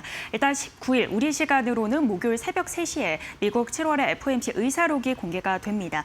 지난번에는 3명의 의원이 이제 상향을 이야기를 했고 매파적 동결로 좀 결정이 났는데요. 이번엔 좀 어떻게 바라보고 있는지 체크해 볼 수 있겠고요. 20일에는 스페이스X 2차 보호 예수 해제일입니다. 1차 때 9억 주가 풀렸고 오히려 주가가 올랐습니다. 이번에 3억 주 정도가 해제가 되는데 어떤 흐름 가져갈지 확인해 보시면 되겠습니다. 오늘 그리고 인제니아 테라퓨틱스라는 그룹이 기업이 코스닥에 상장을 했는데요. 관련 내용 짚어보겠습니다. 일단 제약바이오 기업입니다. 2018년에 미국 보스턴의 항체 신약 개발 기업, 미국 보스턴에 세워진 기업이고요. 손상된 미세혈관 복구와 혈관 안정화에 총력을 기울이고 있습니다. 메인 기술이 두 가지입니다. 혈관 안정화에 중요한 역할을 하는 타이트 수용체를 활성화하는 기술을 가지고 있고 여기에 질병을 유발할 수 있는 단백질 제거 기능을 더한 플랫폼까지 가지고 있습니다. 이 기업의 경우에는 이미 전 임상에서 1조 원가량의 돈을 들여 기술 이전에 성공한 이력이 있는데요. 일단 망막질환 치료제 IGT-4272의 그 경우입니다. 이 전임상 단계에서 1조 원 넘는 규모로 기술 이전을 해냈고 현재 MSD 주도로도 이 습성 노인성 황반 변성 대상으로 3상을 진행하고 있습니다. 굉장히 좀 이목이 집중되는 성과인데 생각보다 공모의 흐름이 좋지 않았습니다. 공모 결과도 살펴보겠습니다. 일단 일반 청약 경쟁률이 3.09대 1로 사실상 개인 투자자가 거의 들어오지 않았습니다. 공모가도 12,000원에서 14,500원 중에서 가장 하단으로 결정이 됐는데요.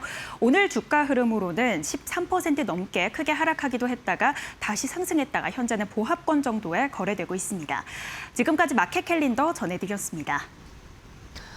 국채금리 우려와 중국 경기 불안 우려 때문에 코스피가 7,000선 아래로 다시 떨어졌습니다. 내일도 좋은 전략 가지고 올게요. 마켓나우 2부 내일 오전 10시에 뵙겠습니다. 함께해 주신 여러분 고맙습니다.